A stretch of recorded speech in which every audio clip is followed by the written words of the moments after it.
The road to Ashworth was long, and Edmund Sinclair, Duke of Harcliffe, had no patience for long roads. He sat inside his carriage with his arms crossed and his jaw set, watching the countryside blur past the window, fields, hedgerows, the occasional stone farmhouse. None of it interesting, none of it worth his time. He had not wanted to come. He had said so twice to his solicitor, who had listened politely and handed him the deed papers anyway. A property dispute. A tenant refusing to vacate a parcel of land on the northern edge of the Ashworth estate. The kind of thing a steward could handle. The kind of thing Edmund had people for. But the tenant had lawyers. And the lawyers had written letters. And after 4 months of letters, Edmund's solicitor had looked at him over the rim of his spectacles and said, very carefully, that perhaps his Grace's personal presence might resolve matters more efficiently. Edmund had agreed. Not because he believed it. Because he was tired of the letters. He had been tired of many things lately. The carriage rolled through a village, a small one, barely worth a name on a map. A baker's shop. A well. A handful of children chasing each other through the mud, with the absolute conviction that they were having the best moment of their lives. Edmund did not look at them. He looked at the papers in his lap. At the boundary lines drawn in careful ink. At the name of the disputing tenant, one Gerald Harwell, and the name of the property, Millfield Cottage, 2 acres, eastern boundary contested. Gerald Harwell. Edmund didn't know the name. He would by the end of the week. The carriage slowed. Edmund looked up from the papers. They were still in the village, or just past it, where the road narrowed and bent around a low stone wall. His driver had pulled the horses to a cautious walk, and Edmund could see why. There was a boy on the road. He was perhaps 5 or 6 years old. Small, with dark hair that needed cutting, wearing a coat that was slightly too large for his shoulders, the sleeves pushed up to free his hands. He was not running. He was not playing. He was standing very still in the middle of the road, watching a frog. Just standing there. Completely absorbed. As if the entire world had narrowed to this one small green creature, sitting in the mud at his feet. The carriage rolled to a full stop. Edmund's driver called down from the box, "Boy. Off the road, if you please." The child looked up. And Edmund stopped breathing. It was not a dramatic thing at first. The boy simply looked toward the carriage with wide, dark eyes, calm, unafraid, faintly curious. The way a child looks at something that has interrupted his frog watching. But Edmund had seen that look before. He had seen it in a portrait. A small portrait, painted when he was 4 years old, that had hung in the upper gallery of Harcliffe Hall for as long as he could remember. His mother had commissioned it. A serious little boy with dark eyes and a composed expression, as if he had already decided that the world was something to be observed carefully before acting upon it. That portrait was 30 years old. And this boy, standing in the mud with a frog at his feet, looked exactly like it. Edmund told himself he was imagining things. He told himself it was the light, the particular gray softness of an English afternoon playing tricks on a tired mind. He told himself that dark-haired boys with serious expressions were not uncommon, that he was looking for something that wasn't there. That 6 years of something he refused to name, as guilt had made him see ghosts in the faces of strangers. The boy stepped aside. He picked up the frog first, carefully, with both hands, carrying it to the grass at the side of the road before he moved himself. And then he stood by the wall and watched the carriage pass with those quiet, watchful eyes. Edmund turned in his seat to watch him through the rear window. The boy raised one hand. A small wave. Entirely unself-conscious. Edmund did not wave back. He sat very still, watching the child grow smaller as the carriage moved away, and something cold moved through his chest that he could not account for and did not wish to examine. He looked down at the papers in his lap. Gerald Harwell. Millfield Cottage. Eastern boundary contested. He could not read the words. The carriage rounded a bend, and the village came back into view from a different angle, the far end of the main road, where a small market had apparently just finished. Stalls were being folded away. Baskets being loaded onto carts. The ordinary afternoon business of an ordinary English village. And there was the boy again. He had come around the other way, running now, coat flapping, heading toward the market with the purposeful sprint of a child who has spotted someone he knows. Edmund watched him without meaning to. Watched the small figure weave between the folding stalls, dodge around a woman carrying eggs, come to a stop beside. A woman. Her back was to the carriage. She was speaking to a stall holder, reaching for something on the table, and the boy ran straight into her side and grabbed her hand without breaking stride, the way children do when they are certain of their welcome. She turned at his touch, turned to look at him first, that instinctive pivot of a mother making sure her child is whole, and then, as if sensing something, she looked up. She looked directly at the carriage. She looked directly at Edmund. 6 years. 6 years since he had last seen her face, and he had told himself with great conviction that he had forgotten it, that he had chosen to forget it, that a man of his position and discipline did not carry the memory of a woman who had betrayed him, whose child, whose illegitimate child he had. Elena. Her name arrived in his mind with the weight of something that had never truly left. She had not moved.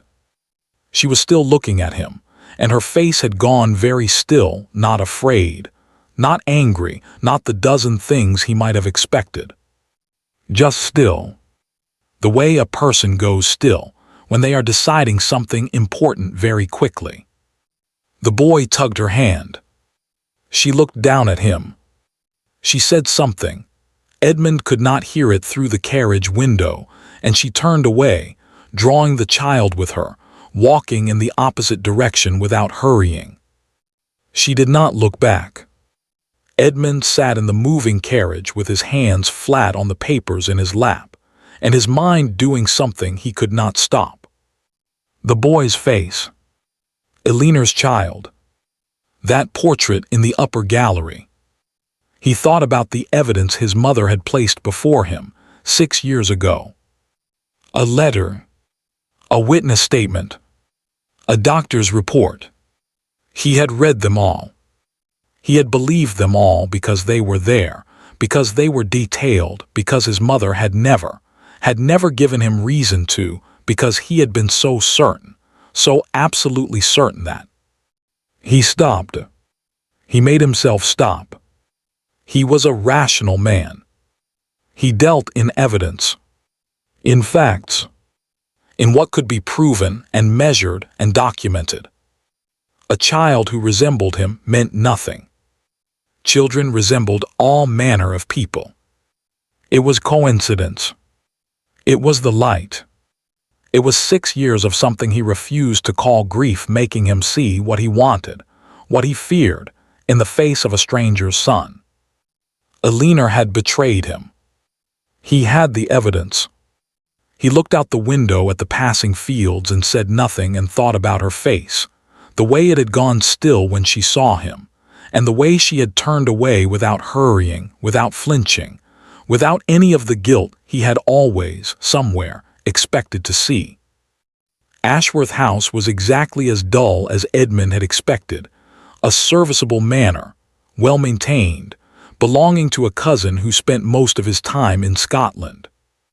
Edmund was shown to his rooms, offered tea, and left to himself. He stood at the window. From here he could see the edge of the village, the church spire, a row of rooftops, the lane that led down toward the market. Somewhere in that direction was a woman named Elena who had once been his wife, and a boy who looked like a painting of Edmund at 4 years old, and a man named Gerald Harwell, whose property dispute had brought Edmund here by what he was only now beginning to suspect was not entirely coincidence. He was a rational man. He would get the facts. That night he asked his valet, casually, the way a man asks questions he does not wish to seem too interested in, about the village, about its residents, about any notable families in the area. His valet mentioned several names. One of them was Harwell. "The Harwells," said Edmund, his voice perfectly even. "Do you know anything of them?" "Only that they've been here some years, your grace." "The wife is well, it said she's very genteel." "Not from this area originally." "And there's a young boy, I believe." "About 5 or 6. Edmund said nothing. "Will that be all, your grace?" "Yes," said Edmund. "That will be all." He sat alone in the firelight for a long time after his valet left. 5 or 6 years old. He had not thought, he had not let himself think, about how old Elena's child would be by now. He had not let himself think about the child at all. The child was not his. The child was the proof of her betrayal. He had buried that entire corner of his past under 6 years of deliberate silence, and had considered it, on his better days, dealt with. 5 or 6 years old. And a face like a portrait that had hung on his wall since before he could read. Edmund Sinclair was not a man who prayed. But sitting in that firelight, in that borrowed house, in that quiet village where fate had apparently decided to settle old debts, he found himself making something that felt, uncomfortably, like a bargain. Let me be wrong, he thought. Let the boy be Gerald Harwell's in every way that matters, and let me leave this place in a week with my tenant dispute resolved and my conscience intact. Let me be wrong. He did not sleep well that night. And in the morning, when he walked into the village to meet with his solicitor, the first person he saw was the boy, standing at the baker's window, pressing his nose against the glass, wearing that too large coat. The boy turned around and smiled at him. The same smile, the same eyes, the same expression from the portrait in the upper gallery of Harcliffe Hall. Edmund stood very still on the cobblestones and understood, with a certainty that had nothing to do with evidence and everything to do with the thing he had spent 6 years refusing to feel, that he was not wrong. He was not wrong at all. Edmund did not go to his meeting that morning. He sent his solicitor a note, brief, impersonal, citing a minor indisposition, and then he sat in the parlor of Ashworth House with a cold cup of tea, and did something he had spent 6 years training himself not to do. He remembered. 6 years earlier. Harcliffe Hall. Elena had been happy that morning. That was the detail Edmund's memory kept returning to, though he had tried many times to remove it. She had been happy. She had come down to breakfast later than usual.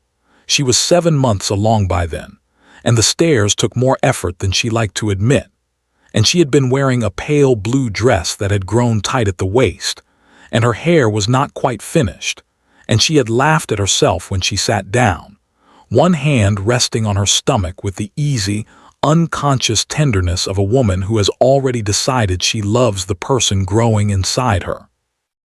Edmund had watched her from across the table and thought, he remembered thinking this clearly, that he was a fortunate man. That was the last uncomplicated thought he had for 6 years.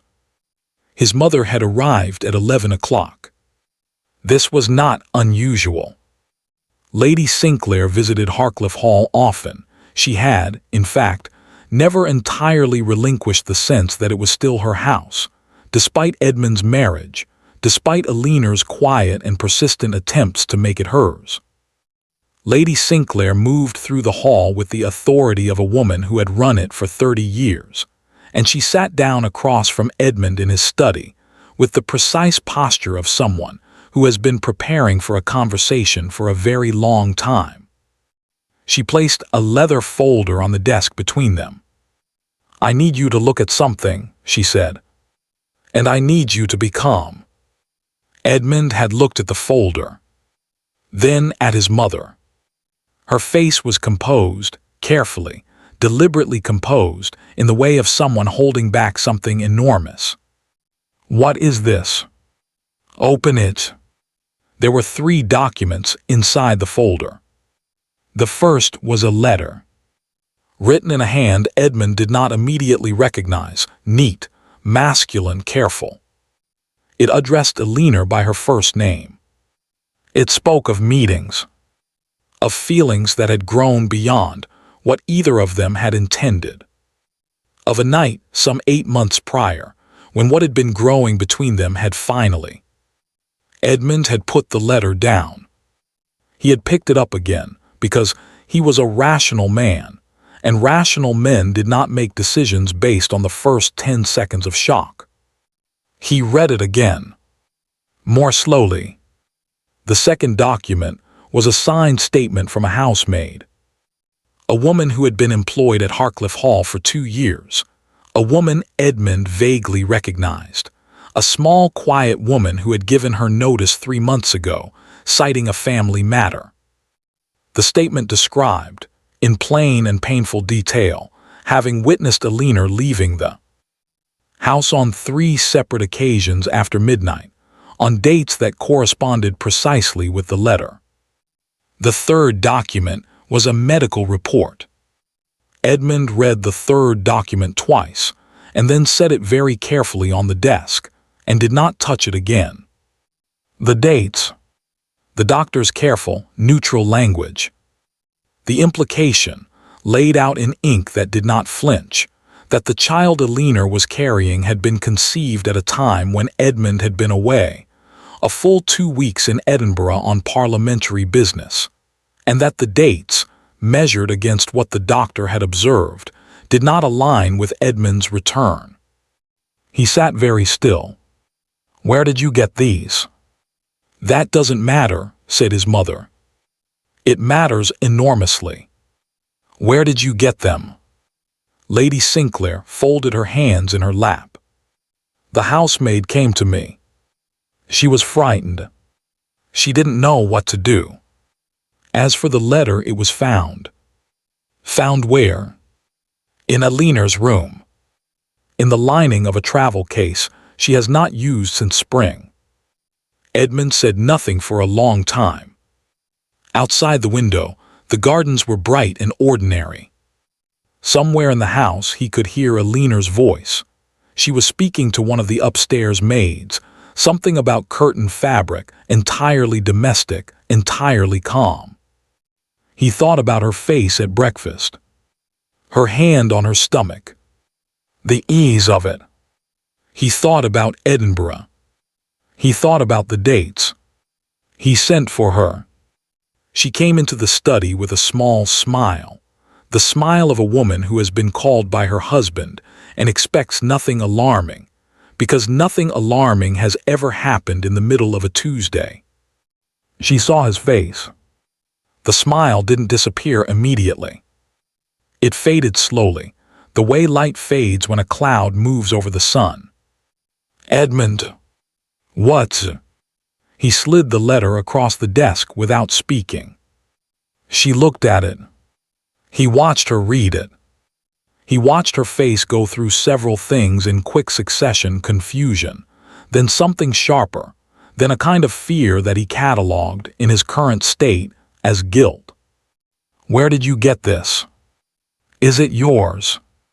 "No. Edmund, I have never seen this letter in my—" "The medical report." He pushed the second document toward her. "The dates."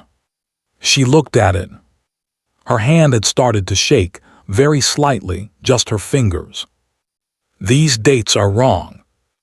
Edmund, whoever wrote this has made an error, or they have lied because I was here.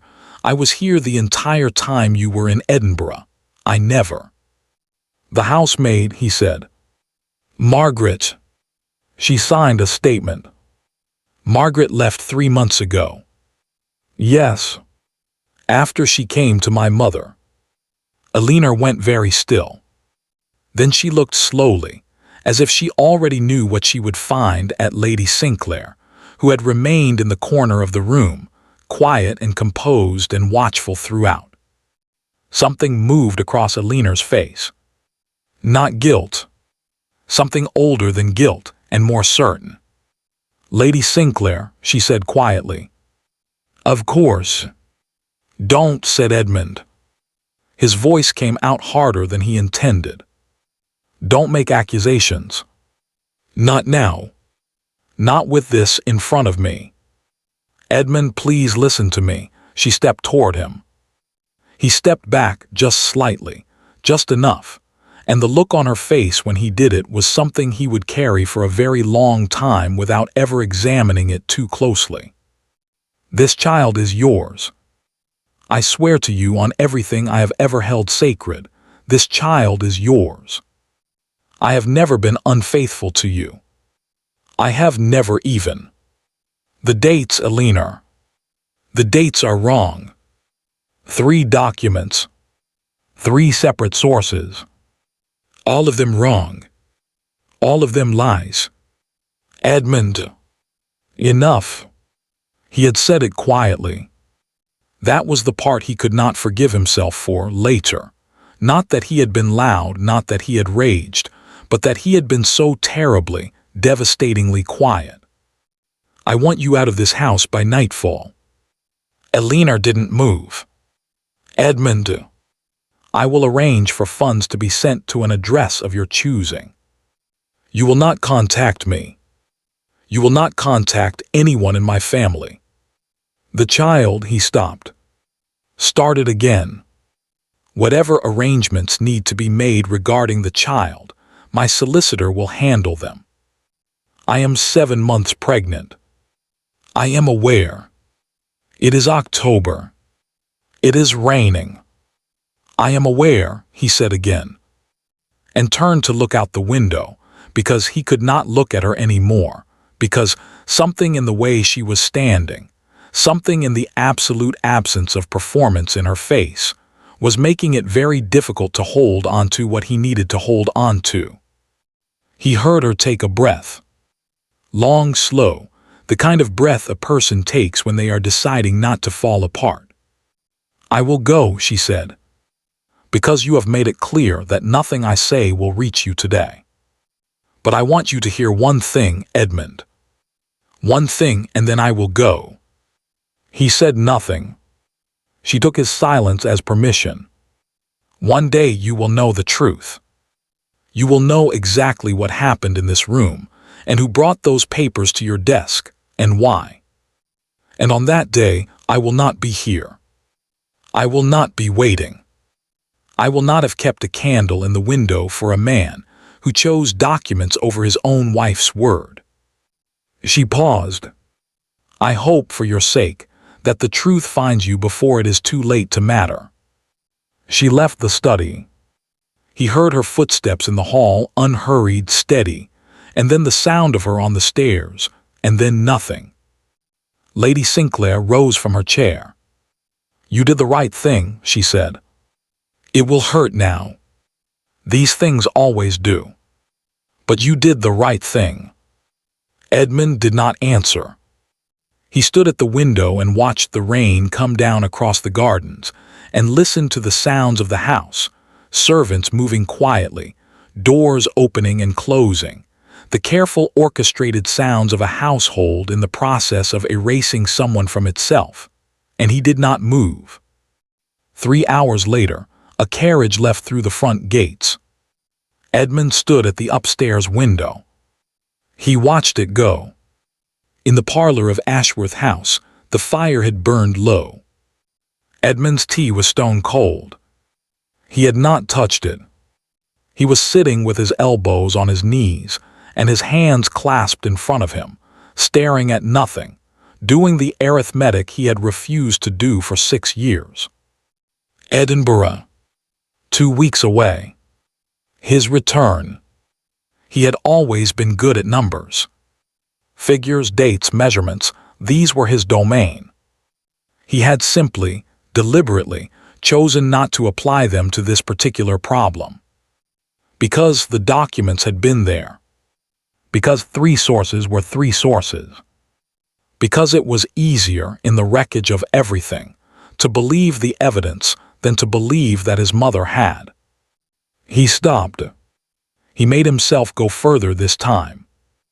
Because it was easier to believe the evidence than to believe that his mother, who had never liked Elena, who had said so before the wedding and had never quite stopped saying it, who had made no secret of her preference for a different match, a more strategic match, a match that consolidated rather than complicated, had constructed 3 documents and a dismissed housemaid, and a medical report to take from him, the one thing that had made the last several years of his life feel like something worth having. He sat with that thought. He let himself sit with it. Outside, the village went about its morning. Somewhere out there, a small boy in a too large coat was doing whatever small boys did on gray October mornings. Watching frogs, perhaps. Pressing his nose against bakery windows.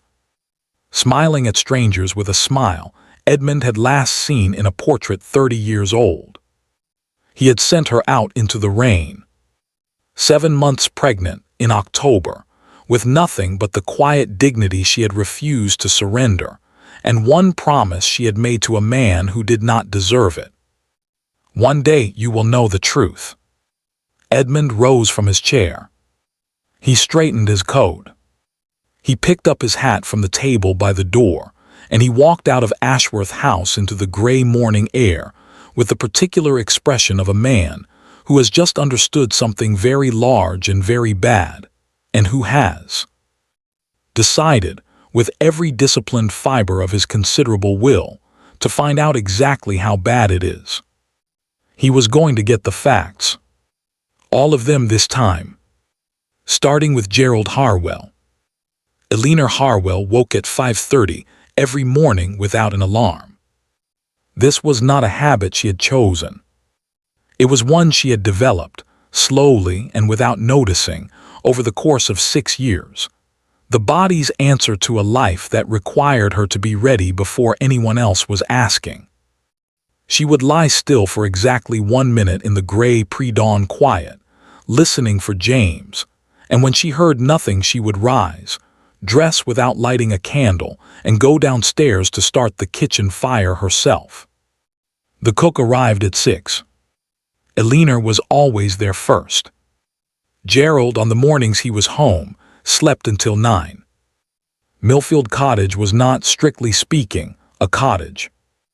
It had 8 rooms, a serviceable garden, and a parlor that Elena had made genuinely pleasant over the years with the kind of patient, economical effort that goes entirely unnoticed until the day it stops. She had hung curtains in the right colors. She had arranged furniture to catch the afternoon light. She had planted sweet peas along the eastern wall because James liked to watch bees, and the bees liked sweet peas, and some pleasures cost nothing. It was not Harcliffe Hall. She did not allow herself to think about Harcliffe Hall.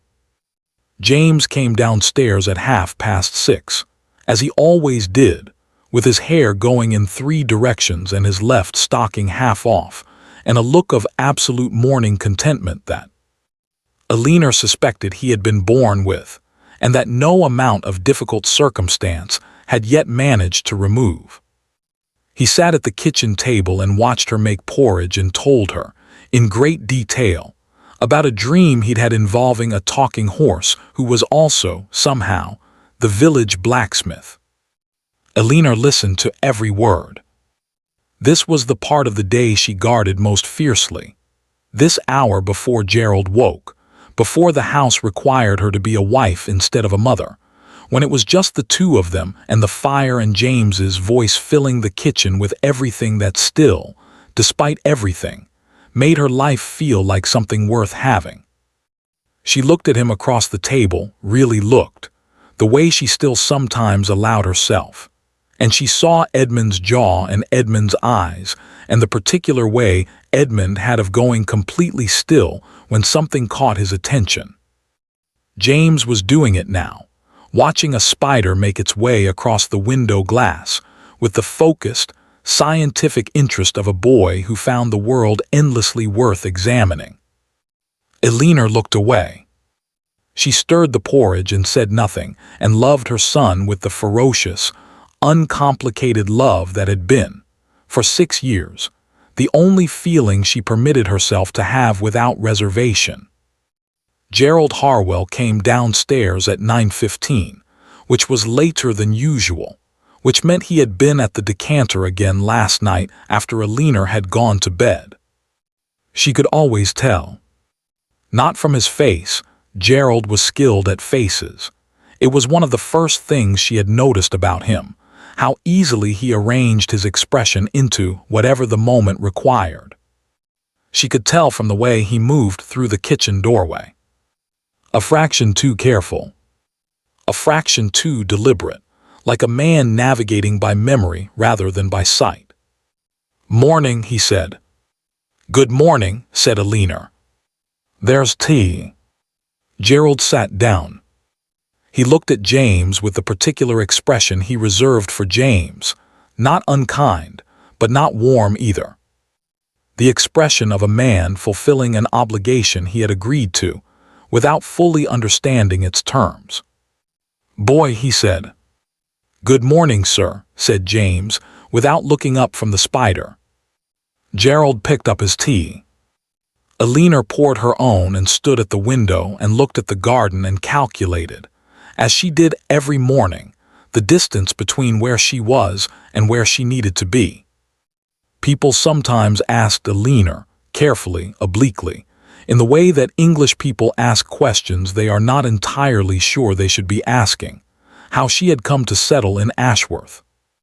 It was not her home county. She had no family in the area. And yet here she was. She always gave the same answer. She had come through the area some years ago and found it agreeable. Gerald had been kind. It had seemed like a sensible arrangement. All of this was technically true. What she did not say was that she had arrived in Ashworth 6 years ago in October with 40 pounds, a leather bag, and a child who had decided to come into the world 3 weeks early, as if even James, at the very beginning of his existence, had been in a hurry to leave Harcliffe Hall behind.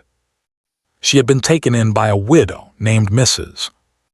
Patton, who asked no questions and charged modest rent, and brought broth without being asked during the worst of it.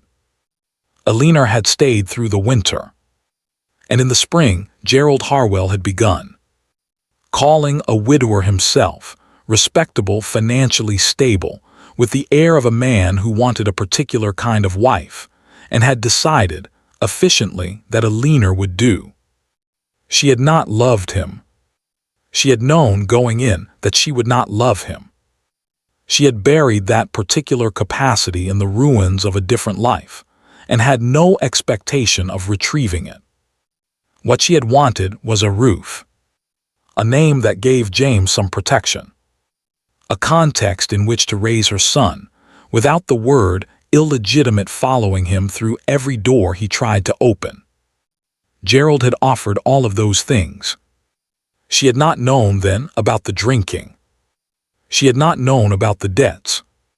She had not known about the men who sometimes came to the house late at night and left before morning, and the conversations she was not supposed to hear, and the name, one particular name that appeared now and again in those conversations like a stone in still water. Sinclair. There was a small portrait in Elena's dressing room. It was not displayed. It was kept in a flat wooden box that had once held her mother's correspondence, tucked behind a stack of hat boxes on the highest shelf, the kind of place that requires a chair to reach, which meant that it was not reached often, which was exactly the point. She had painted it herself 3 years ago on a Sunday afternoon when Gerald was away and James was napping, and the house was quiet enough that she allowed herself, just briefly, to take the box down. It was a portrait of Edmund. Not from memory alone, she had worked from a miniature she had kept, a small formal thing painted the year they married, which she had hidden in the lining of a glove, and which had therefore survived the night she left with almost nothing.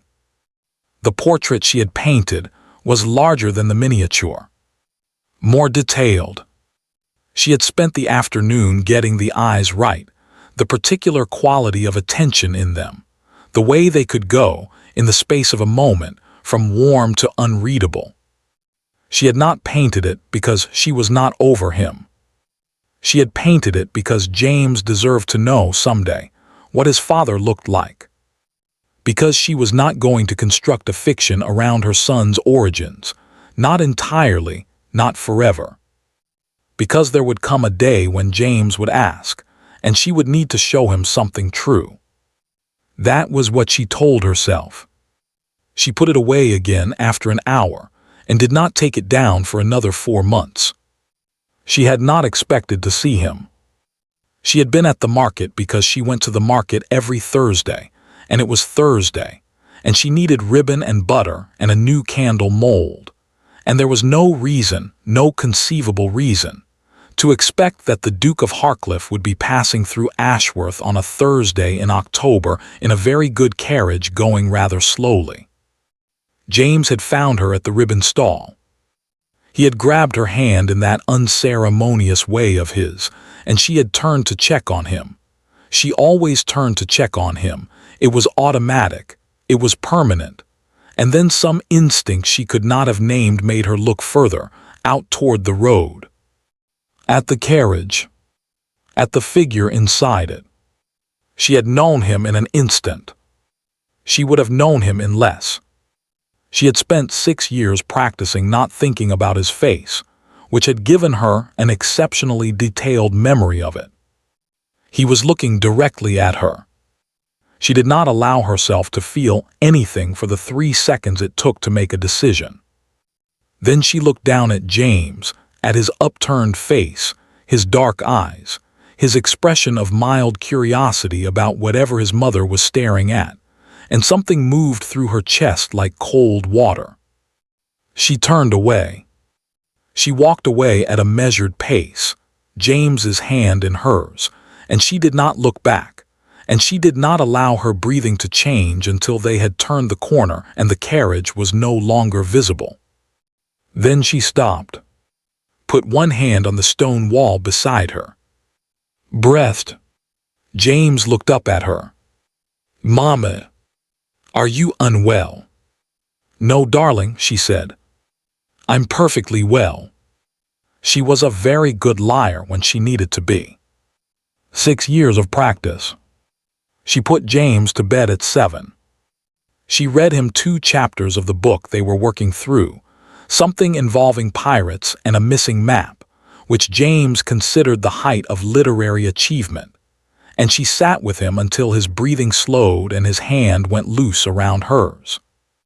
Then she went to her dressing room.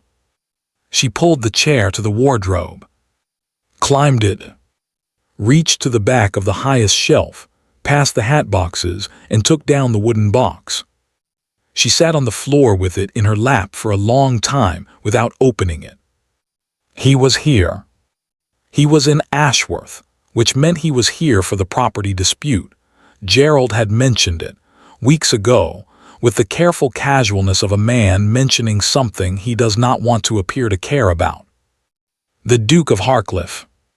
The contested boundary.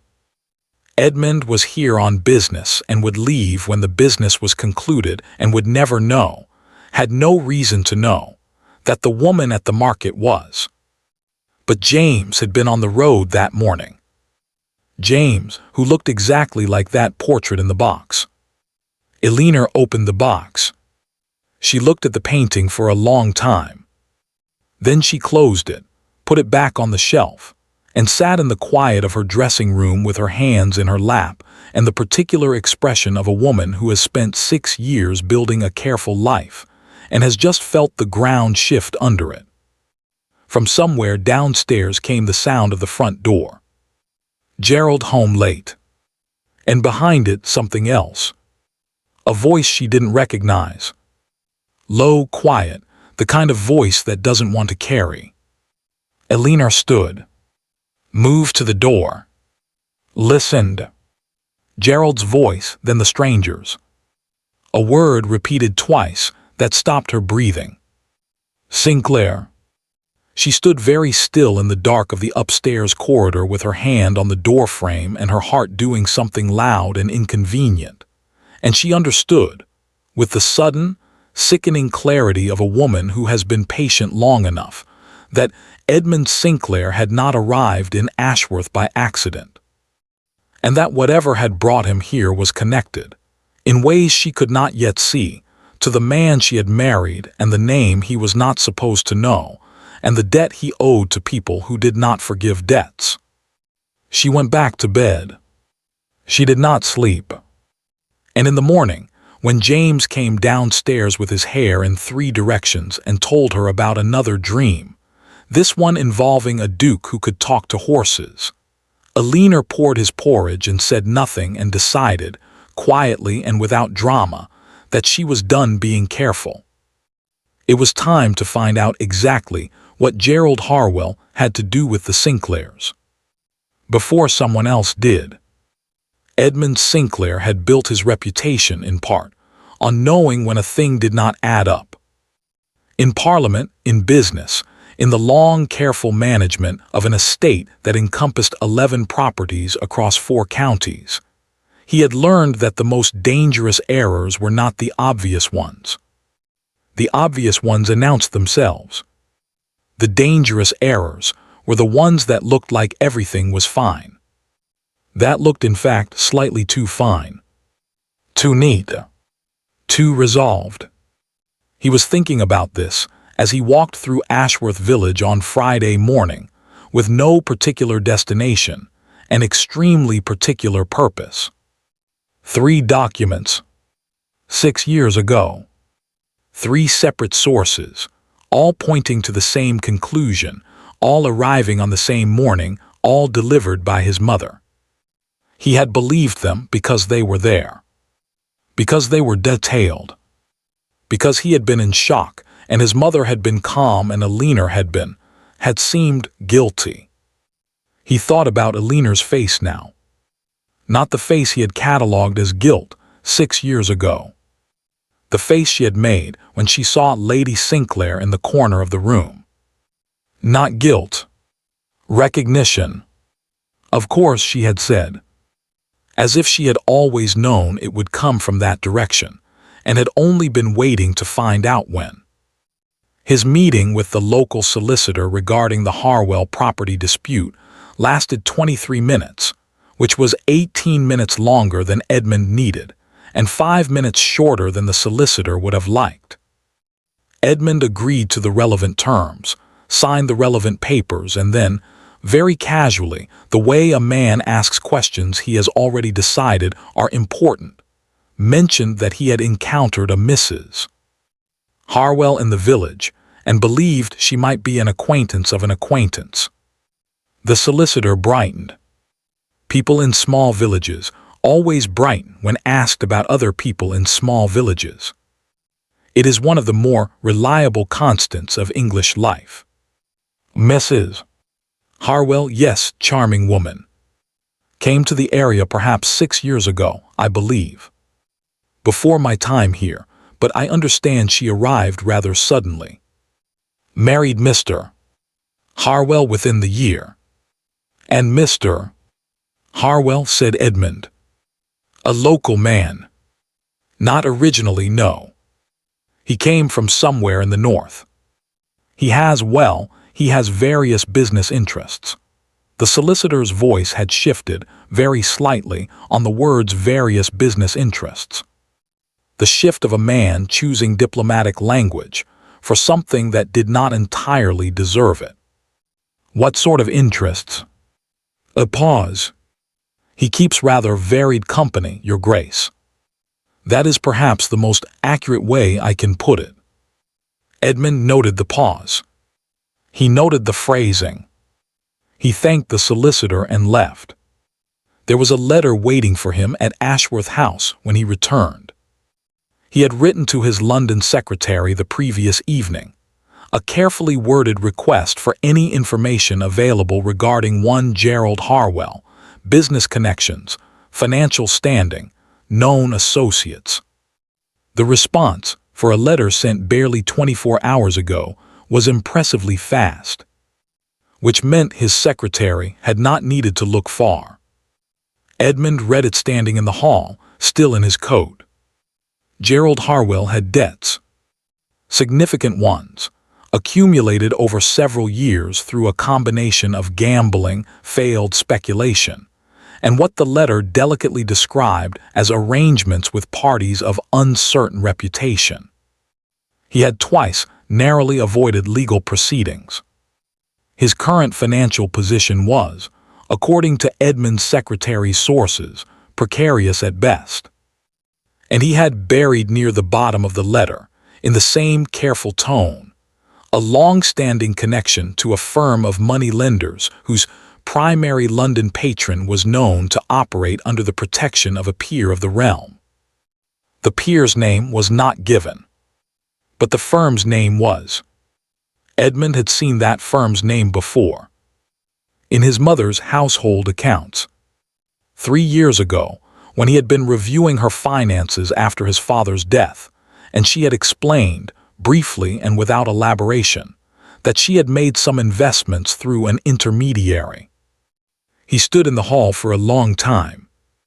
Then he called for his valet and asked him to arrange a private meeting with the oldest member of the Ashworth House staff, the housekeeper, who had been in service locally for 40 years and who, in Edmund's experience, knew considerably more about the area's residents than anyone had ever asked her. Her name was Mrs. Bourne, and she was 71 years old, and she had the expression of a woman who has seen everything twice and found it only mildly surprising the second time. She sat across from Edmund in the small sitting room off the kitchen and folded her hands and waited to see what sort of questions this Duke was going to ask and whether he was the sort of man worth answering honestly. Edmund asked her about Gerald Harwell. Mrs. Bourne looked at him for a moment. Then she said, "What would you like to know, Your Grace?" "Whatever you think I should." Another pause. Longer this time. Then, "He drinks. Not so that strangers notice, but the village notices. He has men come to the house late at night, different men, sometimes, but the same type of men. He is not cruel to the boy, but he is not kind either. And Mrs. Harwell." She stopped. "Mrs. Harwell," Edmund repeated quietly. "She manages," said Mrs. Bourne, with a particular emphasis on the word manages that communicated, without saying anything directly, everything Edmund needed to understand about the texture of Elena's daily life. "She is well liked here. She is a good woman, Your Grace. A very good woman who came to us in difficult circumstances and has made the best of what she was given." She looked at him steadily when she said it, as if she knew or suspected more about those difficult circumstances than she intended to say. Edmund held her gaze. "The boy," he said. "James. How old is he?" "5, Your Grace. 6 in December." Edmund did the arithmetic he had been doing for 3 days. He had it memorized by now. "Thank you, Mrs. Bourne," he said. "You have been very helpful." Mrs. Bourne rose, smoothed her apron, and moved toward the door. Then she stopped. "Your Grace," she said without turning around. "The boy has your eyes." She left before he could respond. Thomas Reeve had been Edmund's personal footman for 11 years before he left Harcliffe Hall service to marry a woman from Wiltshire and open a modest inn on the road south of Ashworth. Edmund had written a reference. He had attended the wedding. He had not thought about Thomas Reeve in 4 years. He was thinking about him now, because Thomas Reeve had been present at Harcliffe Hall 6 years ago. And because Thomas Reeve was, in Edmund's memory, constitutionally incapable of lying convincingly to someone he respected. The inn was called the Miller's Rest. It was a 20-minute ride from Ashworth House, which Edmund completed in 15. Thomas was behind the bar when Edmund walked in, and his face performed, in rapid succession, the full range of emotions available to a man who is surprised, alarmed, guilty, and trying very hard to appear merely welcoming. Edmund sat down at the bar. He ordered nothing. He said very quietly, "Thomas, I need to ask you something, and I need you to answer me honestly. Whatever you say, you will not be punished for it. You have my word." Thomas looked at him for a long moment. Then he looked at his hands on the bar. "It was Lady Sinclair," he said. His voice was low, and it was miserable, and it was the voice of a man who has been waiting for this conversation for 6 years. "She came to me 2 weeks before, maybe 3. She said she needed someone on the staff to confirm a statement. She said it was important. She said," he stopped. "She paid me, Your Grace. £50. I had debts and she paid me £50 and I signed the statement, and I have thought about it every day since. The statement about Mrs. About Elena. About her leaving the house at night." "It was false," said Thomas. "All of it. She never left. Not once. I know because I was there. I was always there. It was my post. She never left that house after dark, not a single night. I lied, Your Grace. I lied, and he stopped again. Swallowed. She was put out in October. In the rain. 7 months gone. And I signed the paper that did it." Edmund's hands were flat on the bar. Very still. Very deliberate. "The doctor's report," he said. "Do you know anything about how it was obtained?" "I know the doctor," said Thomas quietly. "Dr. Alcott. He retired the year after. Moved abroad. He and Lady Sinclair, they were known to each other from before. I don't know what was said between them.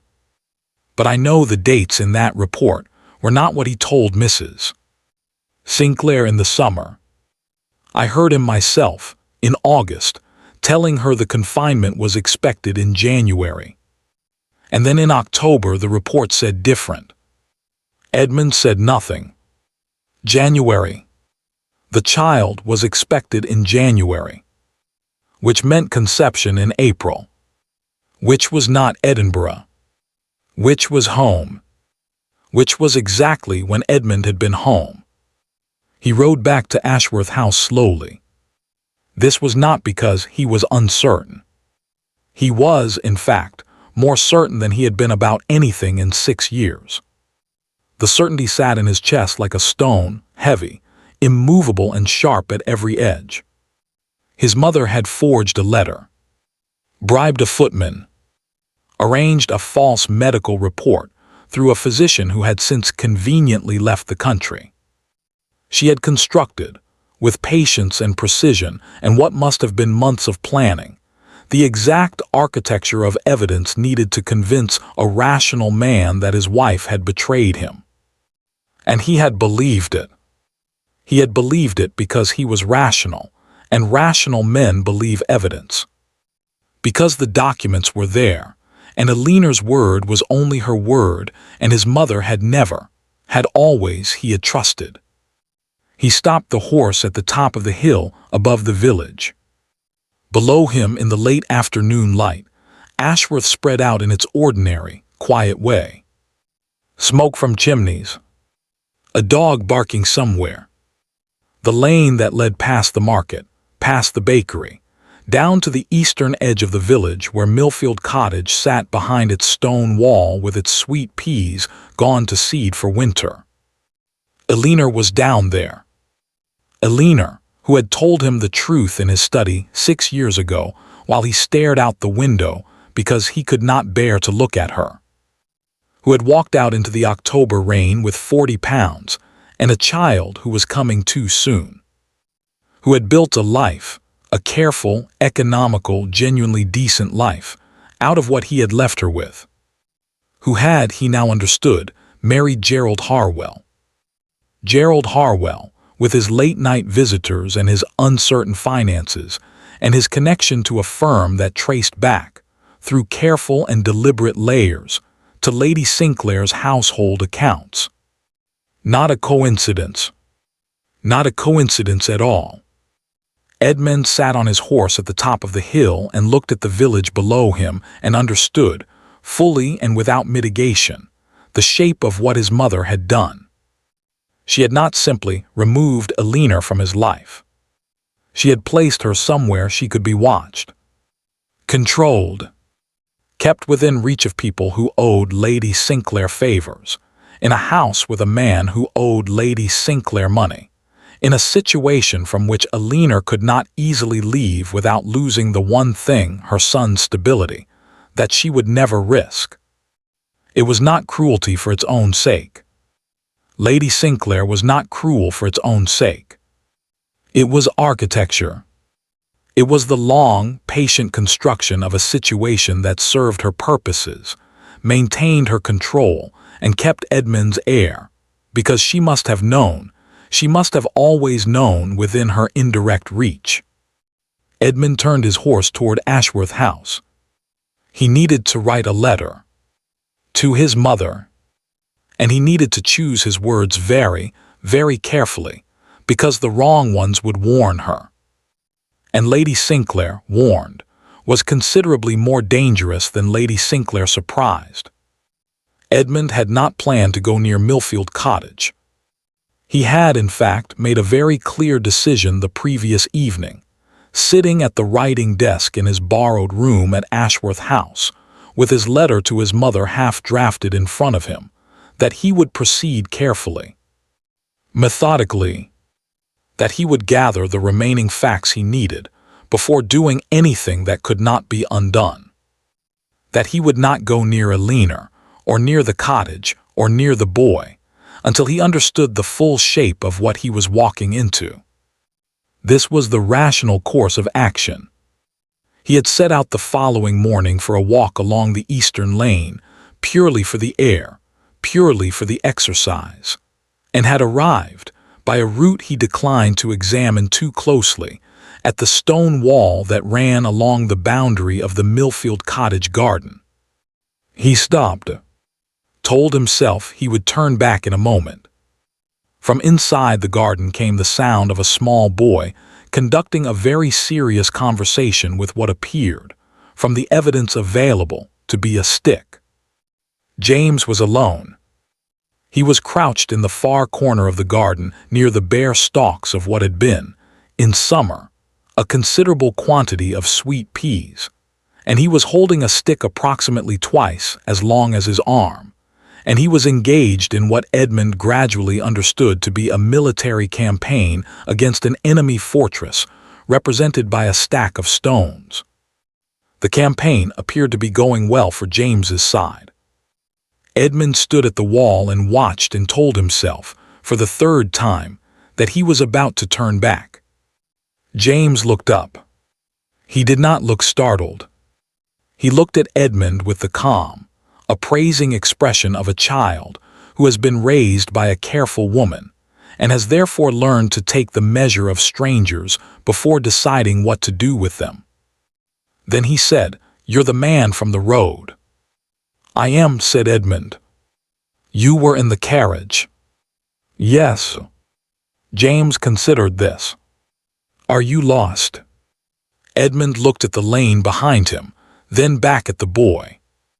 "I don't believe so."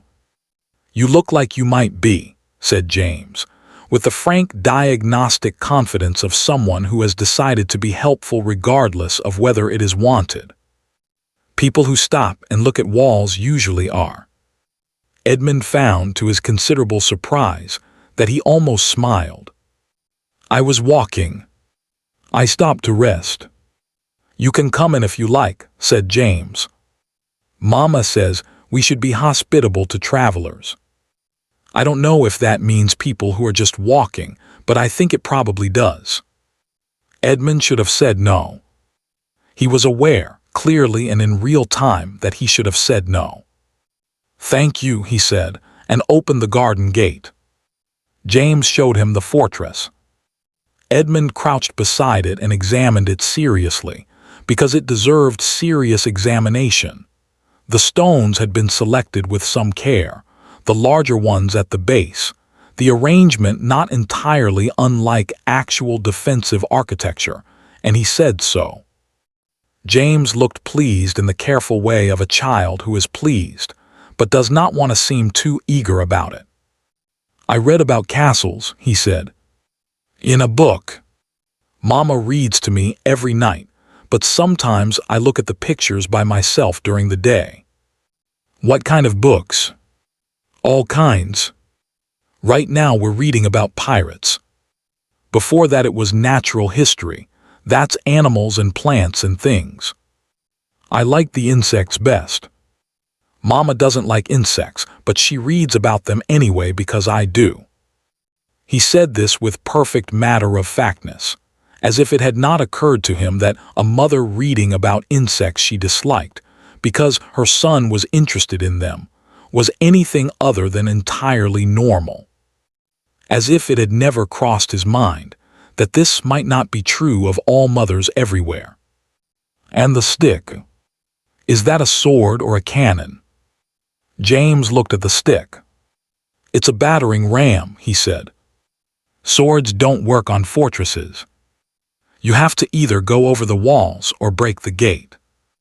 "I'm breaking the gate." "Sound strategy," said Edmund. James looked at him with sudden sharp attention. "Do you know about strategy?" "A little." "From books or from real life?" Edmund thought about this. "Both, I think." James nodded slowly, the nod of someone filing information away for later use. "My name is James," he said. "What's yours?" "A beat. Very small." "Edmund." "Edmund," James repeated, testing the sound of it. "That's a good name. It sounds like someone important." Edmund said nothing for a moment. "Does it?" "Mama says names matter," said James. "She says they carry weight. Mine is James William. William was my grandfather's name. I never met him, but Mama says he was kind." Edmund's father had been kind. Had been, in fact, considerably kinder than his mother, which Edmund had understood only in retrospect and too late. He did not say this. He said, "Your mother sounds like a thoughtful person." "She is," said James simply. "She's the most thoughtful person I know. She thinks about everything before she does it. She says it saves time later." The assault on the fortress reached a critical phase approximately 10 minutes later, when James climbed onto the low stone bench at the garden's edge to gain what he explained was a tactical height advantage, lost his footing on the damp wood, and came down sideways onto the gravel path.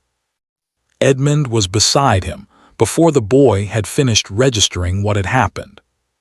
James sat up, looked at his knee, a tear in the stocking, blood beginning to show at the surface.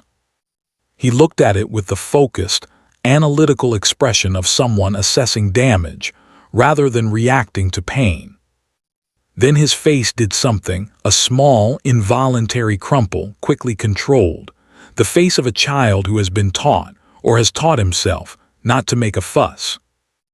Edmund felt something move through him that he had no name for, and did not try to name. "All right," he said very quietly. "Let me see." James extended his leg, with the solemn compliance of someone submitting to a medical inspection. Edmund examined the knee. Superficial, nothing serious, but it stung, clearly, and the boy's jaw was set in the determined way of someone refusing to let it show how much. Edmund had seen that jaw before. In a mirror for 35 years. "It needs cleaning," he said. "Is your mother at home?" "She went to Mrs. Bourne's," said James. "She'll be back soon." "I meant to stay in the garden." A pause. "I was in the garden." "You were," Edmund agreed. "Do you know where the kitchen is?" "It's my house," said James with a flicker of dignity. "Of course. Can you walk on it?" James stood, tested the leg, nodded once with the stoic practicality of a small soldier. They went inside together. The kitchen was warm and orderly. Edmund found a cloth, found water, after James directed him with the authority of a child who knows exactly where things live in his own house, a small tin of salve on the shelf above the fireplace. He cleaned the knee with as much efficiency and as little fuss as possible, and James sat on the kitchen table and watched him do it with the same focused attention he had given to the fortress and the frog and everything else that came within his orbit. "You're good at that," James observed. "I've had practice." "Did you have children?" Edmund's hand stilled. Just for a moment. "No," he said. "Brothers then?" "Or sisters?" "No. I was an only child." "Me too," said James. "I don't mind. Mama says it means I get her full attention, which is better than half attention from twice as many people." He thought about this. "I think I agree. But sometimes I wonder what it would be like to have a brother. Someone to do the fortress with." Edmund applied the salve and said nothing, and kept his face very still. "You look like someone," said James. Edmund looked up. "Do I? I thought so on the road too. When I saw you in the carriage." James tilted his head. "There's a picture. In Mama's room. She keeps it in a box, but sometimes she takes it out, and I've seen it once. A painting of a man. You look like him." The kitchen was very quiet. "Who is the man in the painting?" Edmund asked. His voice came out level. He was rather proud of that. James looked at him with those dark, serious eyes. "I don't know," he said. "Mama never said. But she looks at it the way she looks at things that matter. Very carefully. And then she puts it away." He paused. "Do you know her?" "My mama." You both looked at each other at the market, and then she walked away very fast, which she only does when something is important. Edmund looked at this child, this particular child with his too large coat and his stone fortresses and his absolute, unself-conscious intelligence, and felt something enormous move through him that he had no intention of showing and no ability to stop. "We knew each other," he said carefully. "A long time ago." James absorbed this. "Were you friends?" A long pause. "Yes," Edmund said. "We were friends." James nodded, satisfied. "Then what happened?" Edmund looked at him for a moment. Then he looked at the salve tin in his hand. "I made a mistake," he said. "A large one. And by the time I understood it, it seemed too late to fix." "Mama says it's never too late to fix a mistake," said James. She says the only thing worse than making one is deciding you can't undo it and not trying. Edmund said nothing for a long moment. Your mother, he said finally, is a very wise woman. I know, said James. I tell her that, but she says I'm biased. He slid off the table, tested the knee again, found it acceptable. Are you going to try to fix it? Edmund stood. He put the salve tin back on the shelf. He straightened his coat. And then he looked at this boy with his eyes and his jaw and Elena's directness and Elena's intelligence and Elena's absolute refusal to accept a thing without examining it first. And he thought, I have already lost 6 years. I will not lose another day. Yes, he said. I am going to try. She came through the garden gate 2 minutes later. She saw Edmund through the kitchen window before she reached the door. She stopped walking completely for exactly 3 seconds. And then she came inside with the expression of a woman who has had 2 minutes to prepare for something and has used them well. James, she said. Her voice was perfectly steady. What happened to your knee? I fell off the bench. Edmund fixed it. Elena looked at Edmund. Edmund looked at Elena. Between them, entirely unaware of what was passing over his head, James picked up his stick from the corner where he had left it and announced that he was returning to the campaign. The door closed behind him. Elena and Edmund stood in her kitchen in the silence that follows 6 years of things unsaid, and neither of them spoke, and the fire crackled in the grate, and outside James could be heard issuing stern military instructions to an enemy who was not going to win. You shouldn't be here, Elena said at last. I know, said Edmund. Edmund. I spoke to Thomas Reeve, he said quietly. The color left her face. Not in a dramatic way, Elena did nothing dramatically. He was remembering this, but steadily, like a tide going out. She put one hand on the kitchen table. Just rested it there, not for support, just for something solid. How much do you know? She asked. Enough, he said. Enough to understand what I did. What was done. I am not here to. I am not going to ask anything of you, Elena. I only need you to know that I know. And that I am sorry. And that... He stopped. Started again. He asked me if I was going to try to fix it. Elena looked at him. Something moved across her face, complicated, layered, the face of a woman holding a very large number of things at once. He's 5 years old, she said. He doesn't understand what he's asking. No, Edmund agreed. But I do. She looked at him for a long time. Outside, James was narrating the fall of the fortress with great satisfaction. The battering ram had apparently succeeded. The enemy was in full retreat. Justice had been done. Elena looked at her kitchen table. At the salve tin, Edmund had put back in exactly the right place. At the cloth he had folded neatly beside the basin. Then she looked at him. You have until Gerald comes home, she said. Tell me what you know. All of it. And then we decide together what happens next. Edmund nodded. He pulled out a chair. And for the first time in 6 years, they sat at the same table. Elena had made tea. This was, Edmund understood, not hospitality. It was structure.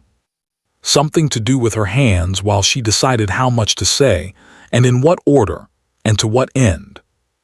He had watched her move around the kitchen with the efficient calm of a woman who had long ago learned that keeping busy was the most reliable way to keep composed, and he had sat at the table and said nothing and waited.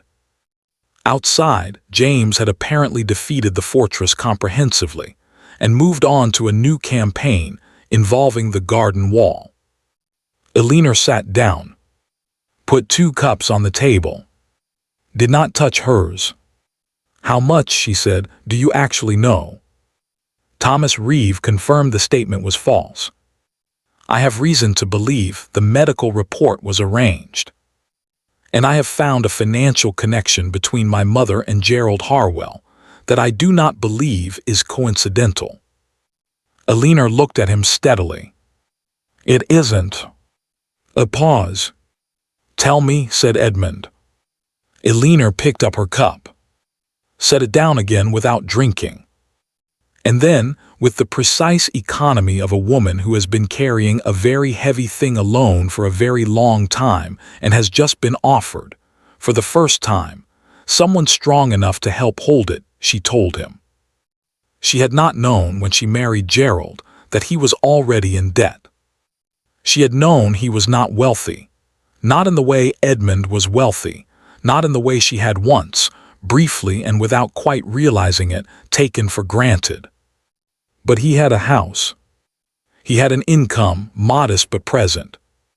He had spoken of investments, of prospects, of a business arrangement in the north that was going to resolve itself favorably within the year. She had not investigated. She had been 23 years old with a newborn son and 40 pounds, and a widow's room in a village that was not her home. And Gerald Harwell had offered her a door she could close against the weather. She had walked through it. The business arrangement in the north had not resolved itself favorably. She had understood this gradually over the first 2 years, through the accumulation of small evidence. The way Gerald went still when certain letters arrived. The way he left early in the morning sometimes and came back late, with the careful movements of a man who had been drinking but did not want her to know. The way he occasionally looked at her, not with warmth, not even with the mild regard of a man who had made a sensible arrangement, but with something more calculating, as if he were assessing her value against an amount she did not know she represented. In the 3rd year, she had found a letter. She had not been searching. She had been looking for the household accounts book, which Gerald kept in his desk drawer, and which she needed to reconcile the quarterly expenses. The letter had been folded inside the accounts book, as if placed there deliberately or left there carelessly. She had never been entirely sure which. It was from a firm of money lenders in London. It outlined, in the flat, precise language of men who deal in debt professionally, the current balance of what Gerald owed them. The figure was considerable. The interest was compounding. And at the bottom, in a different hand, a hand she recognized immediately because she had received enough formal correspondence in her previous life to know the handwriting of a woman who signed everything with the same careful authority. There was a notation. Arrangements as discussed.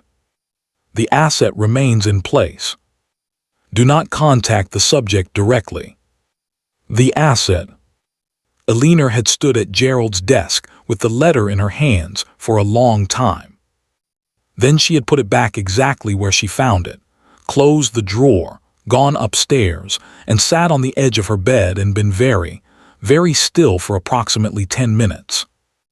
Then she had gone back downstairs and made supper and helped James with his letters, and done everything that was required of her with perfect composure, because composure was the only weapon she had, and she had learned, in the hardest possible school, not to deploy it carelessly. She arranged it, Elena said. Her voice was level. It had the quality of something that has been said, privately, many times before, turned over and examined so often that it no longer has the power to shock, only to exhaust. Lady Sinclair. She found Gerald through the money lenders. I believe he owed them before she became involved, and she purchased the debt. That gave her leverage over him. She then directed him, I think is the word, toward me. Edmund was very still. She arranged your marriage. She arranged the conditions that made it likely, Elena said carefully. Mrs. Patton, the widow who took me in. I think now that she was not as accidental a kindness as she seemed. She knew exactly who I was. She was very warm. She introduced me to several people, and Gerald was among them, and he was very attentive at a time when I had very little basis for comparison. She paused. I don't believe Mrs. Patton knew the full picture. I think she was simply told to be helpful to a woman in difficulty, and to mention, in due course, that Gerald Harwell was a widower of good standing. The rest arranged itself. Edmund looked at the table. Why, he said. Why go to that trouble? She had already removed you. What did she gain by placing you here, specifically? Elena looked at him. Control, she said simply. Over James. She couldn't be certain, when she sent me away, that I wouldn't find some means of proving what she had done, or of reaching you, or of establishing James's legitimacy through legal channels. As long as I was destitute and alone, I was manageable. But a woman with nothing can become desperate, and desperate women do unpredictable things. She wrapped her hands around her cup. But a woman with a house, with a husband, with a child settled in a school, and a name that gave him protection, that woman has something to lose. That woman stays where she is put. That woman does not make trouble, because making trouble risks everything she has built. She paused. She gave you just enough to keep you still. Yes, said Elena. That is exactly what she did. The last year had been different. Elena described it quietly and without drama. The drinking worsening, the late-night visitors more frequent, Gerald's temper shortening in ways that had not yet become dangerous, but had begun to carry the particular quality of a man who is running out of road. He had borrowed more, she believed, beyond what Lady Sinclair's firm held from other sources, less patient ones. He had made promises he could not keep. And recently, in the last few months, he had begun looking at Elena again with that calculating expression, but differently now. Less like a man assessing value, and more like a man considering how to liquidate an asset he no longer wanted to maintain. He said something to me, Elena said. 3 weeks ago. We had argued about money, about the household accounts, which he has been increasingly unwilling to let me manage. He said, she stopped. He said that I should remember who had given me a name, and that names could be taken away as easily as they were given. Edmund looked at her. He threatened you. He reminded me of my position, Elena said, with a precision that was itself a form of anger, which amounts to the same thing. And James is the reason I have not left. She said it flatly, without apology. An unmarried woman with an illegitimate child has no legal standing. If Gerald chose to contest custody, if he chose to make public the circumstances of James's birth, I would have no recourse. None. The law does not protect women in my position, Edmund. It never has. The kitchen was very quiet. Edmund thought about the law. He thought about what he could do within it, and what he could do outside it, and which of those paths would be faster. He was a duke. He had lawyers in 4 cities and a solicitor who had never once failed to find a solution to a problem that other men had declared insoluble.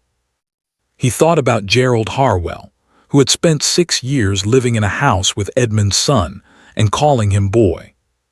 He kept his voice level with some effort. I need to know everything, he said. Every debt, every name, every late-night visitor you can remember. I need it all. Elena looked at him.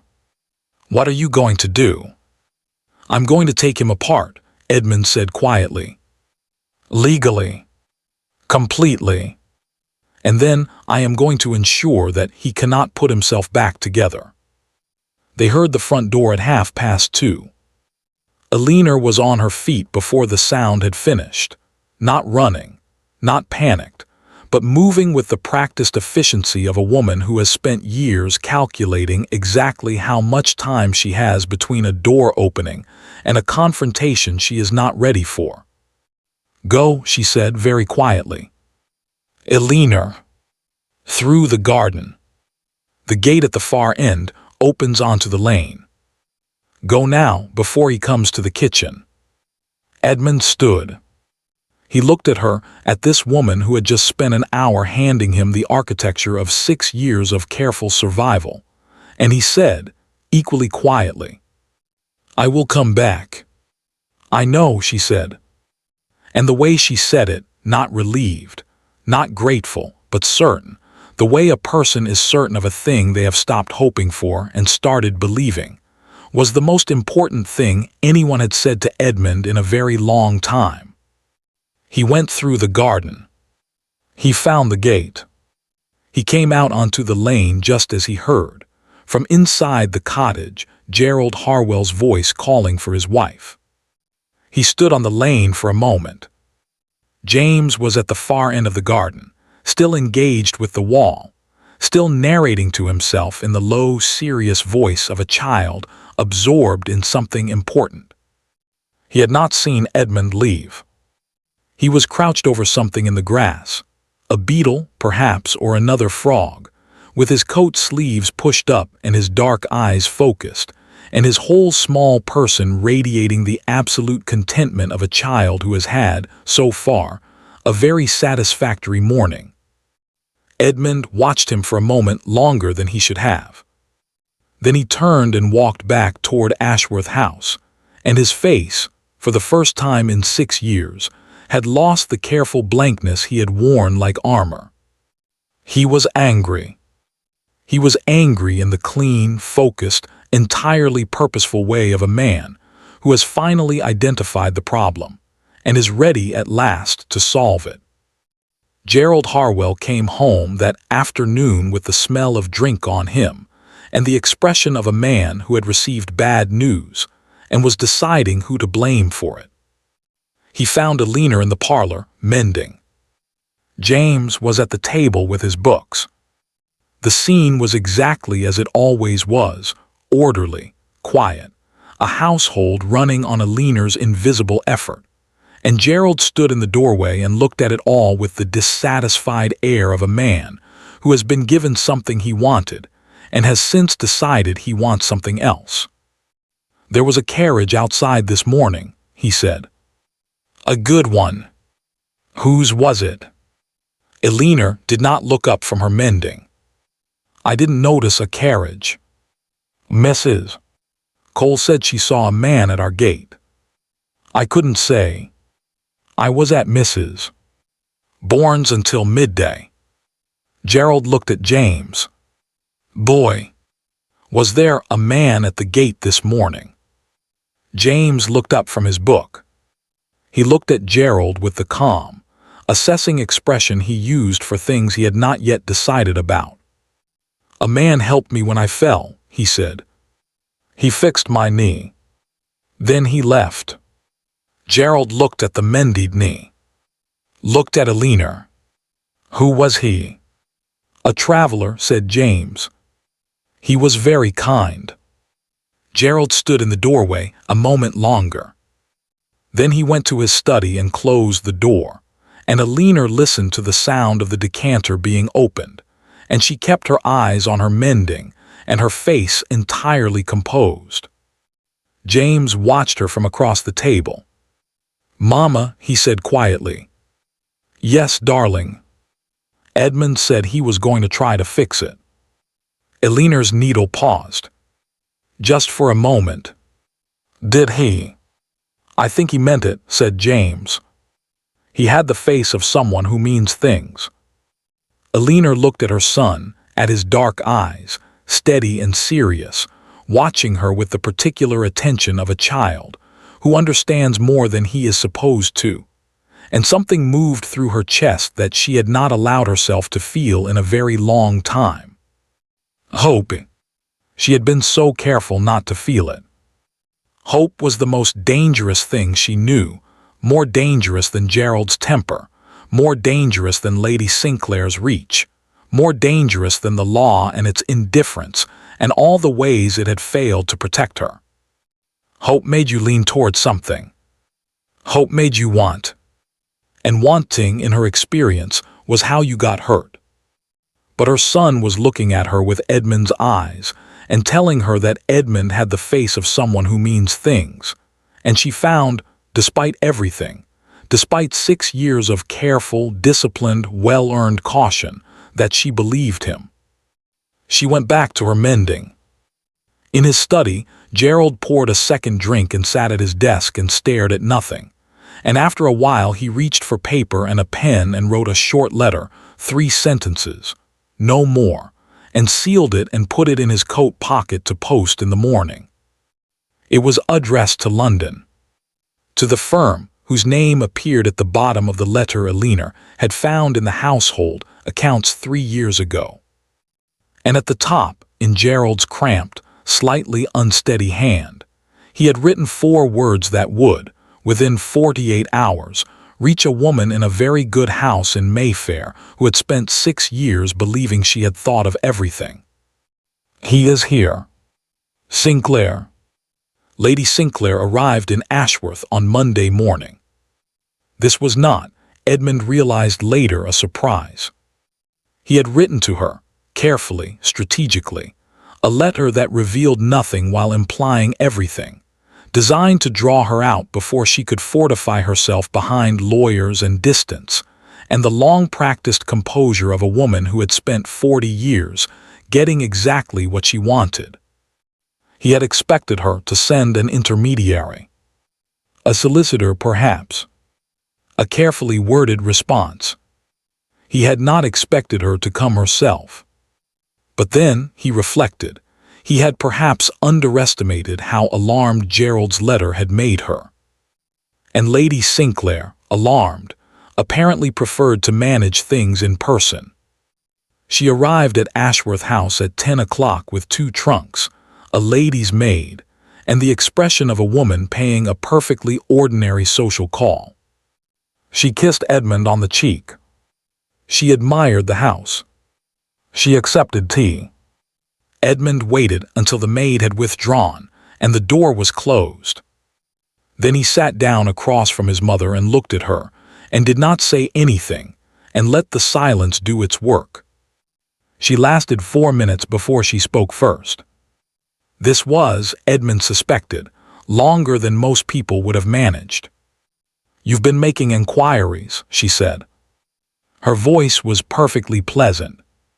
Her hands were perfectly still. "I have," said Edmund. "About Elena, among other things." Lady Sinclair set down her teacup. She looked at her son with the expression he had seen her use on tradesmen, on tenants, on anyone who had come to her with a grievance she had already decided was not going to succeed. Composed, faintly patient. The expression of a woman waiting for the other person to finish before explaining why they are wrong. "Edmund," she said, "whatever you have been told." "Thomas Reeve," he said. A pause. Very small. Almost invisible. But Edmund had spent 35 years reading his mother's face, and he saw it. "Thomas Reeve," he repeated, "signed a false statement. For £50, which you paid him. Thomas Reeve is a man who left your service under questionable circumstances, and who has every reason to." "Dr. Alcott." Another pause. Longer this time. "Dr. Alcott told you, in August of that year, that Elena's confinement was expected in January. He told me the same. And then in October, his written report said something different. Dr. Alcott, who retired the following year and moved to the continent, where I understand he lives very comfortably for a man of his former income." Lady Sinclair said nothing. "The letter," Edmund continued. His voice had not changed. He was rather proud of that. The one supposedly found in Elena's travel case.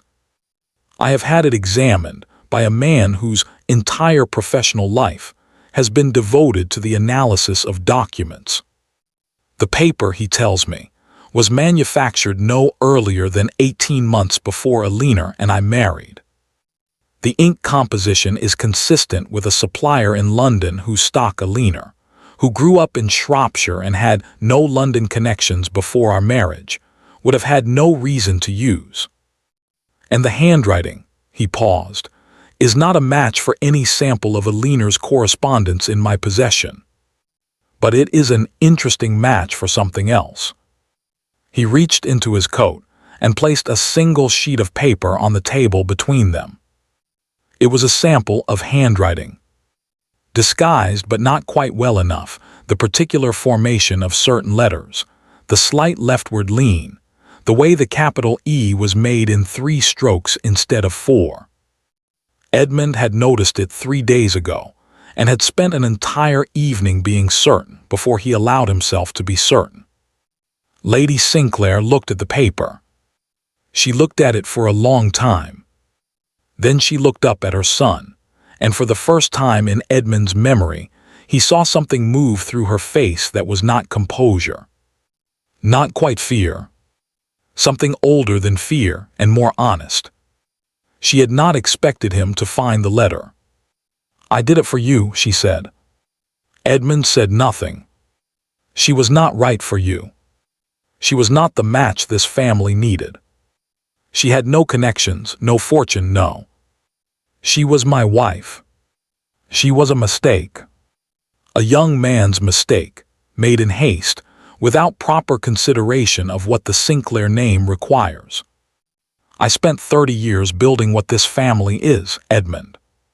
30 years beside a man who was kind but not strategic, who would have let it all drift away on sentiment if I had not." She stopped. Gathered herself. "I protected you. That is what I did. I protected you from a woman who would have diminished everything we are." "You sent a pregnant woman into the rain," Edmund said. "In October. Alone. She was not alone. Gerald." "Gerald," Edmund said, and something shifted in his voice on that word, not louder, not harder, but different in a way that made Lady Sinclair go still. "Gerald Harwell, whose debts you purchased.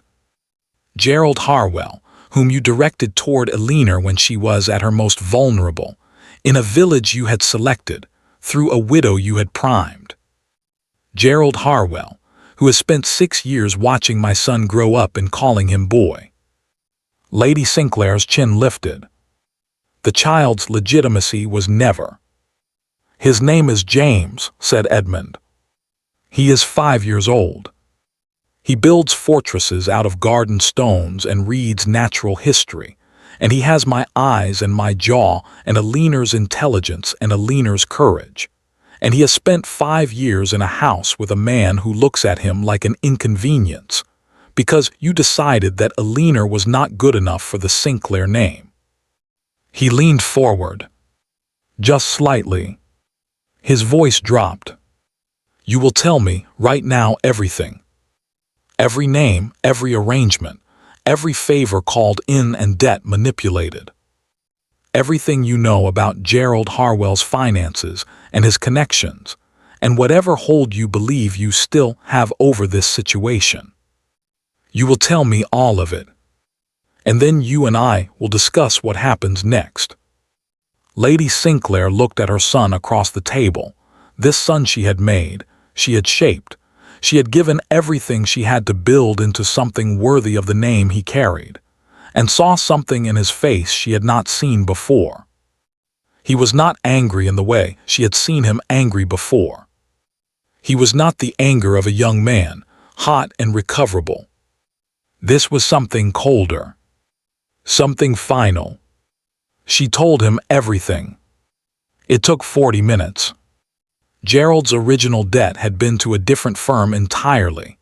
A gambling debt, reckless and substantial, accumulated over 2 years of poor judgment and worse company. Lady Sinclair had purchased it through intermediaries 18 months after Elena's removal, by which point she had located Elena in Ashworth through a network of household staff and local contacts that Edmund found, as she described it, both impressive and nauseating. She had not arranged Elena's marriage precisely. She had, as Elena had suspected, arranged the conditions. Mrs. Patton had been a genuine widow, not a conspirator, but she had been a woman who owed Lady Sinclair a favor from 20 years previous, the nature of which Lady Sinclair declined to specify, and who had been asked simply to be kind to a woman in difficulty, and to mention, in due course, that Gerald Harwell was a man of reasonable standing who was looking for a wife. The rest had been Elena's own choices, made under pressure Lady Sinclair had engineered but not applied directly. This distinction appeared to matter to Lady Sinclair. Edmund did not find it meaningful. The hold over Gerald was financial. He owed the firm, which Lady Sinclair controlled through a series of intermediary arrangements, a sum that had compounded over 6 years to something well beyond his ability to repay. In exchange for forbearance, he had provided occasional intelligence. Elena's movements, James's development, anything that might indicate Elena was considering legal action or contact with Edmund. He had sent in 6 years 11 letters. Lady Sinclair had, until 3 days ago, considered the arrangement stable. When she finished, Edmund was quiet for a long time. He stood. He walked to the window. He looked out at the Ashworth garden, the bare trees, the gray sky, the ordinary English afternoon going about its business with complete indifference to the conversation that had just taken place inside. Then he turned around. "Here is what is going to happen," he said. "Gerald Harwell's debt will be settled.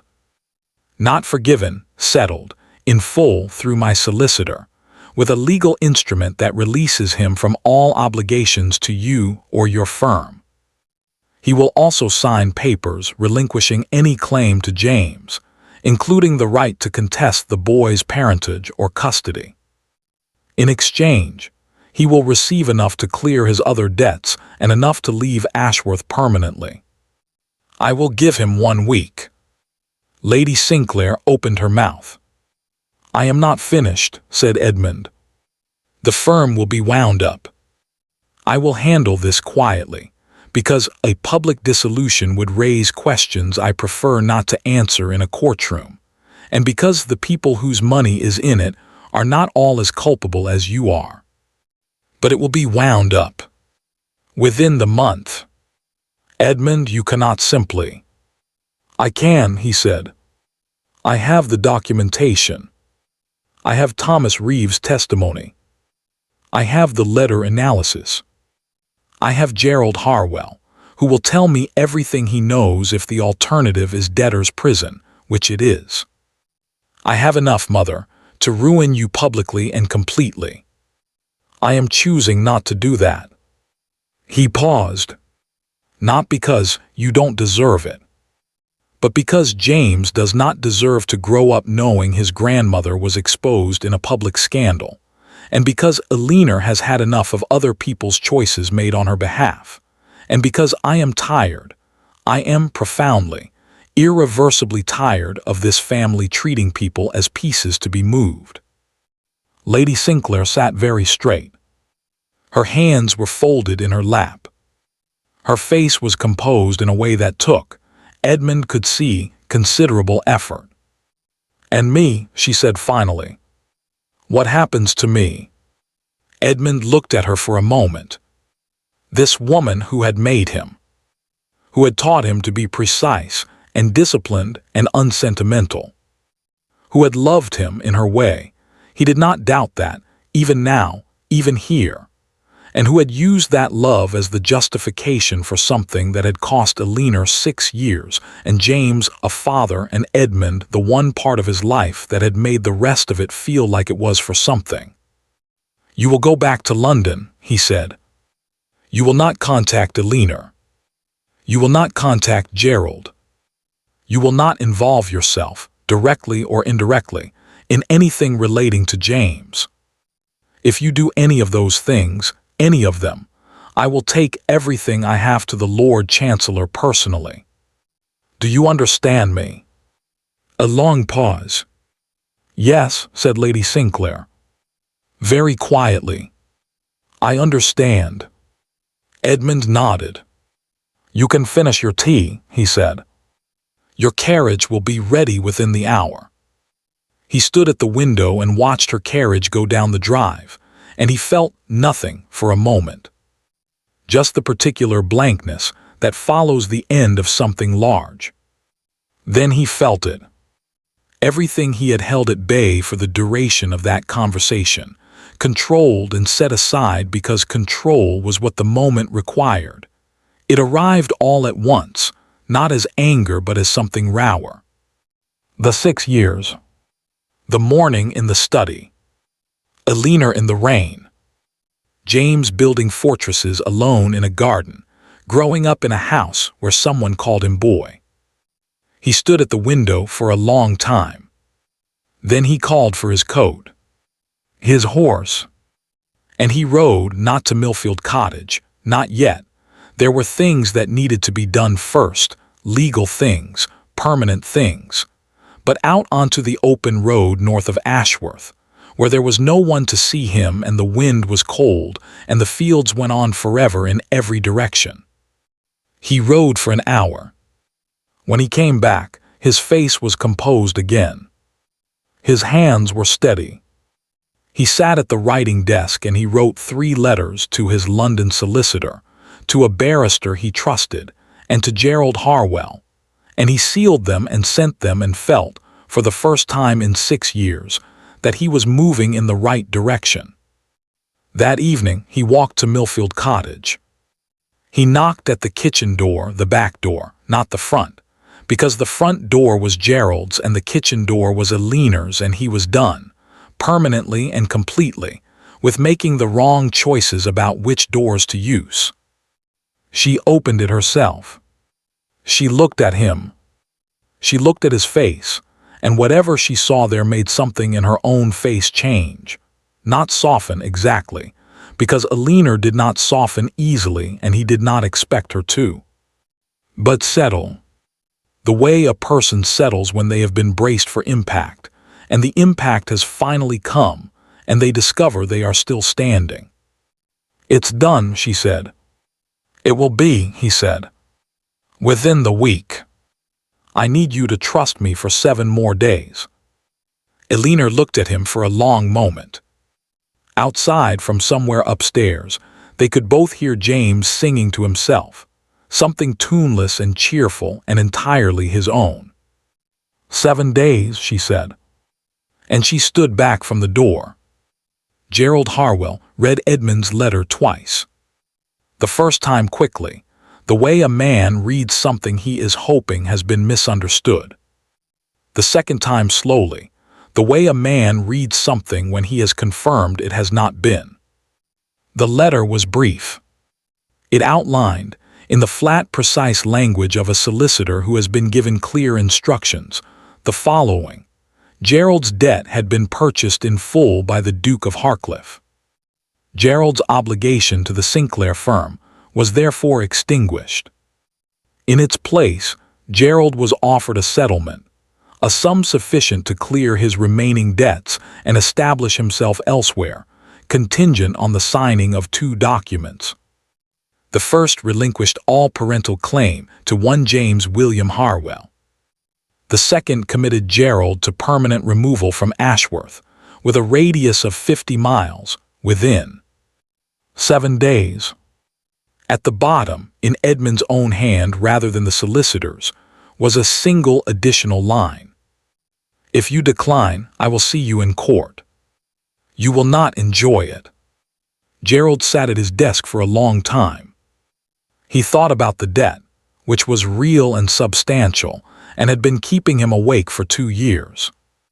He thought about Edmund Sinclair, who was a duke with lawyers in 4 cities and the kind of face that suggested he said exactly what he meant. He thought about Elena, who had been looking at him lately with an expression he recognized as the absence of fear, which was considerably more alarming than fear itself. He signed both documents before lunch. He was packed by Thursday. Elena watched Gerald's carriage go from the parlor window. James stood beside her. He was quiet, unusually quiet, for James, watching the carriage until it turned the corner and was gone. Then he looked up at his mother. "Is he coming back?" "No," said Elena. James considered this with the focused, careful expression he brought to things that mattered. "Are you sad?" Elena looked at her son. She thought about what honesty meant at 5 years old and what it cost and what it was worth. "No," she said. "I'm not sad." James nodded slowly. "Then, is Edmund coming?" Elena blinked. "Why would you ask that?"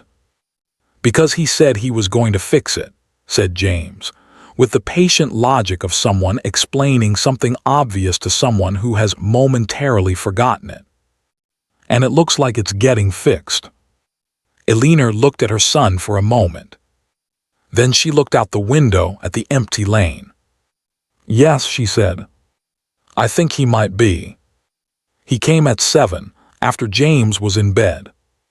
Not through the kitchen this time.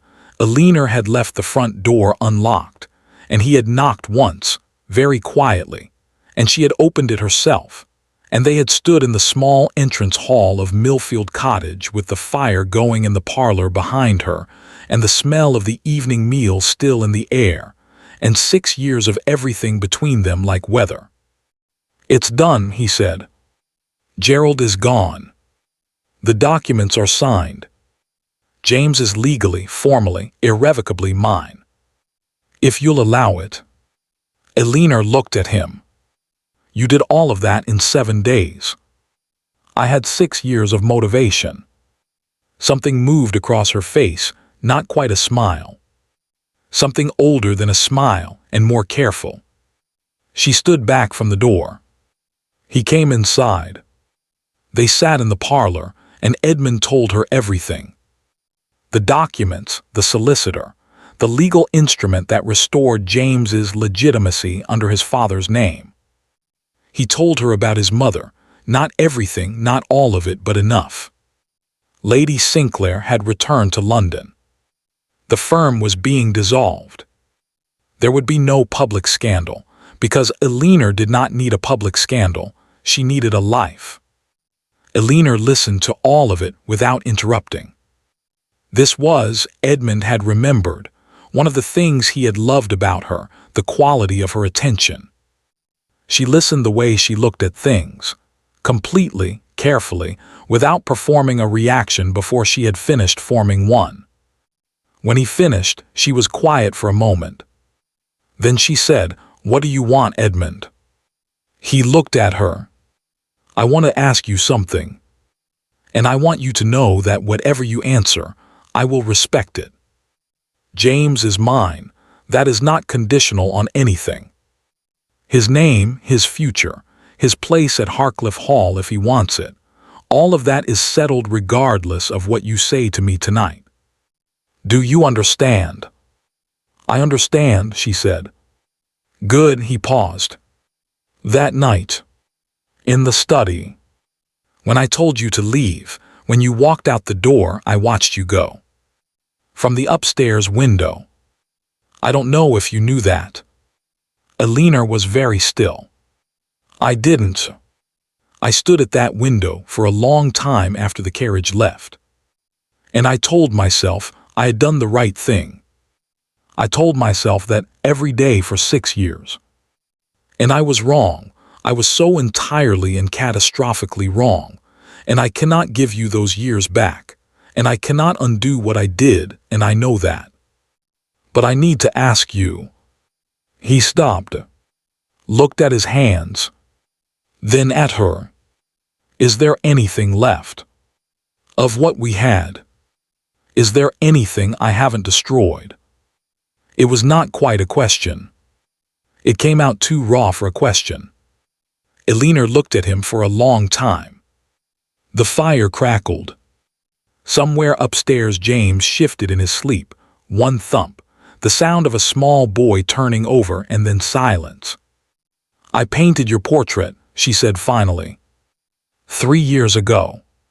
From memory, and a miniature I kept in the lining of a glove. I told myself it was for James, so he would know what his father looked like." She paused. That was partly true. Edmund looked at her. He did not speak. He understood, from 35 years of being a precise man, that this was not the moment for speaking. "I am not the same person I was," Elena said. 6 years ago I was younger than I knew. I am not angry at her, that younger woman, for loving you the way she did. But I am not her anymore. And what I might feel now, what might be possible now, would be different. Slower. Less certain." "I know," said Edmund. "You would have to earn it." "I know. It might take a long time." "Elena," he said very quietly, "I have been patient about exactly nothing in my entire life. I am willing to learn." She looked at him for a moment longer. Then she stood and went to the shelf above the fireplace and took down something small, a miniature in a plain frame that she had carried in the lining of a glove from one life to another. She held it out to him. He took it, looked at it, his own young face, painted the year they married, the year everything had briefly been exactly what it should have been. "Keep it," she said. "I have the other one now." James came downstairs at 6:30, as he always did, and found Edmund sitting at the kitchen table. He stopped in the doorway, looked at Edmund, looked at his mother, who was at the stove, whose back was turned but whose shoulders had the particular quality of someone trying not to smile. Looked back at Edmund. "You stayed," he said. "I slept in the guest room," Edmund said, because this seemed important to establish. James appeared completely uninterested in this detail. "Are you staying for breakfast?" "If that's all right." James came to the table and sat down with the comfortable authority of a child in his own kitchen. "It's all right," he said. "I usually tell Mama about my dreams at breakfast. You can listen if you want." "I would like that very much," said Edmund. Elena set porridge on the table. She sat down. The three of them sat in the kitchen in the early morning quiet, and James told them about his dream, something elaborate involving a castle, a frog who turned out to be a general, and a battle strategy that James considered quite sound. And Edmund listened to every word, and Elena watched Edmund listen, and outside the window the morning came up gray and ordinary and entirely sufficient. Edmund had visited every day for 3 weeks. Sometimes for an hour, sometimes for the whole afternoon. He had helped James build a new fortress, a more architecturally sophisticated one, with a proper gatehouse. He had read 2 chapters of the pirate book. He had walked with Elena along the eastern lane on 4 occasions, and they had talked carefully, slowly, the way people talk when they are rebuilding something from the foundation and want to do it right this time. On a Sunday afternoon, while Elena was inside and Edmund and James were in the garden, James set down his stick and looked at Edmund with the focused, preparatory expression of a child who has been working up to something for some time. "Are you my father?" he said. Edmund was quiet for a moment. He had known this was coming. He had thought about it carefully, because James deserved careful thought, and because the wrong answer, or the right answer given badly, was something Edmund was not willing to risk. "Yes," he said. "I am." James absorbed this with the same focused calm he brought to everything. "Why didn't you live with us?" "Because I made a very serious mistake," Edmund said. "And by the time I understood it, I didn't know where to find you. But I looked. And when I found you, I came." This was not, strictly speaking, entirely accurate. He had not been looking, he had stumbled. But James was 5, and the emotional truth of it was real, and Edmund had decided that emotional truth was the kind that mattered most at the beginning. James thought about it. "Did you know about me before you found me?" "No," said Edmund. I didn't know you existed. And I am very sorry for that. Not knowing is not an excuse, but it is the truth." James looked at the fortress, then at Edmund, then back at the fortress. "Mama says the truth is always better than a comfortable lie," he said. "Even when it's hard." "Your mother is right," said Edmund. "She usually is," said James. And then, with the sudden decisive energy of a child who has concluded one thing and is ready to move to the next, "Can you help me with the gatehouse? The arch keeps falling down." "Yes," said Edmund. "I can do that." They worked on the gatehouse together until Elena called them in for supper, and James explained the engineering problem in considerable detail, and Edmund listened and offered suggestions, and by the time they went inside, the arch was standing. It was an evening in November, and the fire was going, and James was asleep, and Edmund and Elena were sitting in the parlor in the particular comfortable quiet that had developed, gradually and without announcement, over the past several weeks. Edmund looked at the fire for a while. Then he said, "I would like to ask you something." Elena looked at him. "All right." "Not tonight," he said. "I'm not asking tonight. I'm telling you that I intend to ask, so that you have time to think about it before I do. So that it doesn't arrive without warning." Elena was quiet for a moment. "That is a very careful way to ask something." "I am trying to do things carefully," he said. "It does not come naturally to me. I am working on it." Elena looked at him. In the firelight he looked not younger exactly. Not the man she had married. But something better than that young man, she thought.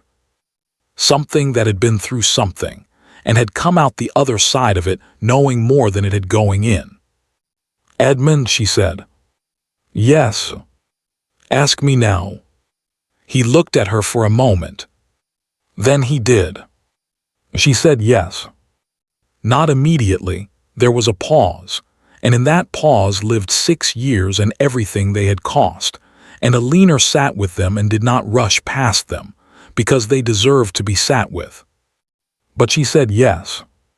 Clearly and without qualification, and with the particular quality of certainty that belongs only to people who have thought about something for a very long time and have finally, at last, decided.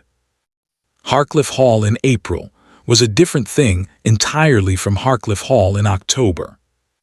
In October, it was stone and bare trees, and the particular gray grandeur of a house that takes itself seriously.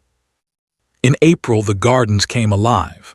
The south-facing beds first, then the long borders along the eastern walk, then the sweet peas that Elena had instructed be planted along the wall within the first week of their arrival, because she had decided, early and without discussion, that Harcliffe Hall needed sweet peas, and that was the end of it. James had agreed enthusiastically. The bees, he explained to the head gardener, required them. The head gardener, who had worked at Harcliffe Hall for 22 years and had not previously been required to make decisions based on bee welfare, had planted the sweet peas. There were 2 new portraits in the upper gallery. The first was Elena's, formal, commissioned, painted in the blue dress she had worn on the morning of her return to Harcliffe Hall, which Edmund had chosen entirely on the grounds that it was the color she had been wearing the last morning he had been happy. And he was not a sentimental man, but he was apparently not entirely without sentiment either. The portrait showed a woman of perhaps 30, dark-haired, composed, with the expression of someone who has seen considerable difficulty and has come through it knowing exactly who she is. The second was smaller and hung beside it, and had been painted not by a commissioned artist but by Edmund himself over the course of 3 evenings, working from memory and reference and a stubborn refusal to leave it unfinished. It was not technically accomplished. Edmund would be the first to say so. But it was accurate. It was a boy, perhaps 5 or 6, crouched in a garden over something in the grass, entirely absorbed, his coat sleeves pushed up and his face carrying the focused, joyful attention of a child who finds the world inexhaustibly interesting. Below it in Edmund's handwriting, a small card. James William Sinclair. Age 5. October. Elena found Edmund at the breakfast table at 6:30. This was unusual. Edmund was not by nature or habit a 6:30 person. He had been making the effort consistently for 4 months. Elena had not asked him to. He had simply appeared the second week at Harcliffe Hall at 6:30 and sat down and poured his own tea and waited. She had not commented on it. Some things did not need to be commented on. James came downstairs at his usual time with his hair going in the usual directions, and sat down with the usual purposeful energy of a boy who has already decided, before he is fully awake, that the day is going to be interesting. He looked at them both across the table, his mother, his father, with the calm, assessing expression that was entirely his own and entirely recognizable, and had been causing people to feel seen quite accurately for 5 years. "I had a dream," he announced. "Tell us," said Edmund. James told them. It involved a castle, naturally, and a frog, and a complicated question of inheritance law that James had resolved through what he described as a very reasonable negotiation. Edmund listened with the full, careful, complete attention that James had decided, some months ago, was one of his father's better qualities. Elena listened and watched Edmund listen and felt, not the young, uncomplicated love of 6 years ago, but something that had more weight to it, more knowledge, more rooms. Something that had been tested and had held. Outside the April windows, the gardens were coming up. The sweet peas were 3 inches high along the eastern wall. A bee, early, optimistic, apparently unbothered by the season, moved through the cold morning air with complete conviction that it was exactly where it was supposed to be. James had discovered in his first week at Harcliffe Hall that there were 11 outbuildings, 4 walled gardens, 2 lakes, and what appeared to be a tunnel under the east wing, whose purpose no one could satisfactorily explain. He was working through them systematically. Edmund walked with him that afternoon through the kitchen garden, along the south border, down toward the lower lake where the reeds were coming up, and something was moving in the water that James identified, with great authority, as either a water vole or a very small otter. They crouched at the water's edge together. Edmund looked at the reeds. James looked at the reeds. Neither of them said anything for a while, which was, Edmund had discovered, one of the things he liked best about James, his perfect comfort with silence, his ability to simply be in a place without needing to fill it. "Father," said James. It was the first time he had used the word unprompted. He had been working up to it. Edmund had watched him working up to it, with the same focused, careful preparation he brought to everything that mattered, and he had clearly decided that the lake was the right moment. Edmund kept his eyes on the reeds. Yes. Do you think it's a vole or an otter? Edmund considered. Vole, he said. The movement is too quick for an otter. James nodded seriously. That's what I thought. They stayed at the water's edge for another 20 minutes. The vole appeared once briefly and confirmed itself as a vole, and James narrated the sighting with the thorough satisfaction of someone whose hypothesis has been proven correct. Edmund listened to every word. On the walk back, James took his hand. Not dramatically, not as a moment, just practically, the way a child takes a hand on uneven ground, without ceremony or announcement. Edmund held it carefully. He did not say anything. There was nothing to say that the afternoon had not already said better. After James was in bed, 2 chapters of a new book, this one involving a boy who discovers a door in his garden that leads somewhere unexpected, which James considered extremely plausible. Edmund and Elena stood together at the window of the upper sitting room, looking out over the gardens in the last of the April light. The sweet peas were doing well. The east border was coming up.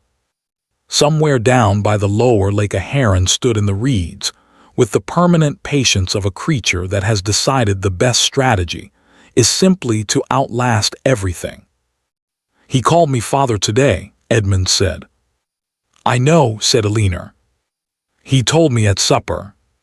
Very casually. As if it were something he had always done. He's like you, Edmund said. He does important things without making them into occasions. Elena was quiet for a moment. He's like you too, she said. The way he focuses. The way he gets very still when something matters. Edmund looked at her. She was looking at the garden, her profile clear against the last of the light. The woman who had walked out of his house into the October rain and had not broken, and had not waited, and had not kept a candle in the window, and had built something out of what was left and had been still standing when he finally, far too late and exactly in time, came to find her. Elena, he said. That night, when you left, you said I would understand one day. And that on that day, you wouldn't be waiting. She turned to look at him. You weren't, he said. You weren't waiting. You had built a life and you were living it, and I came and asked you to dismantle it and start again, and you said yes. And I need you to know, he stopped. I need you to know that I understand what that cost, and that I will spend however long you give me making sure it was worth it. Elena looked at him. Then she looked back at the garden. It was already worth it, she said. James called you father today. Edmund said nothing. There was, again, nothing to say. She leaned her shoulder against his. He put his arm around her. They stood at the window while the light finished and the garden went dark and the heron, presumably, continued its infinite patience down at the lake.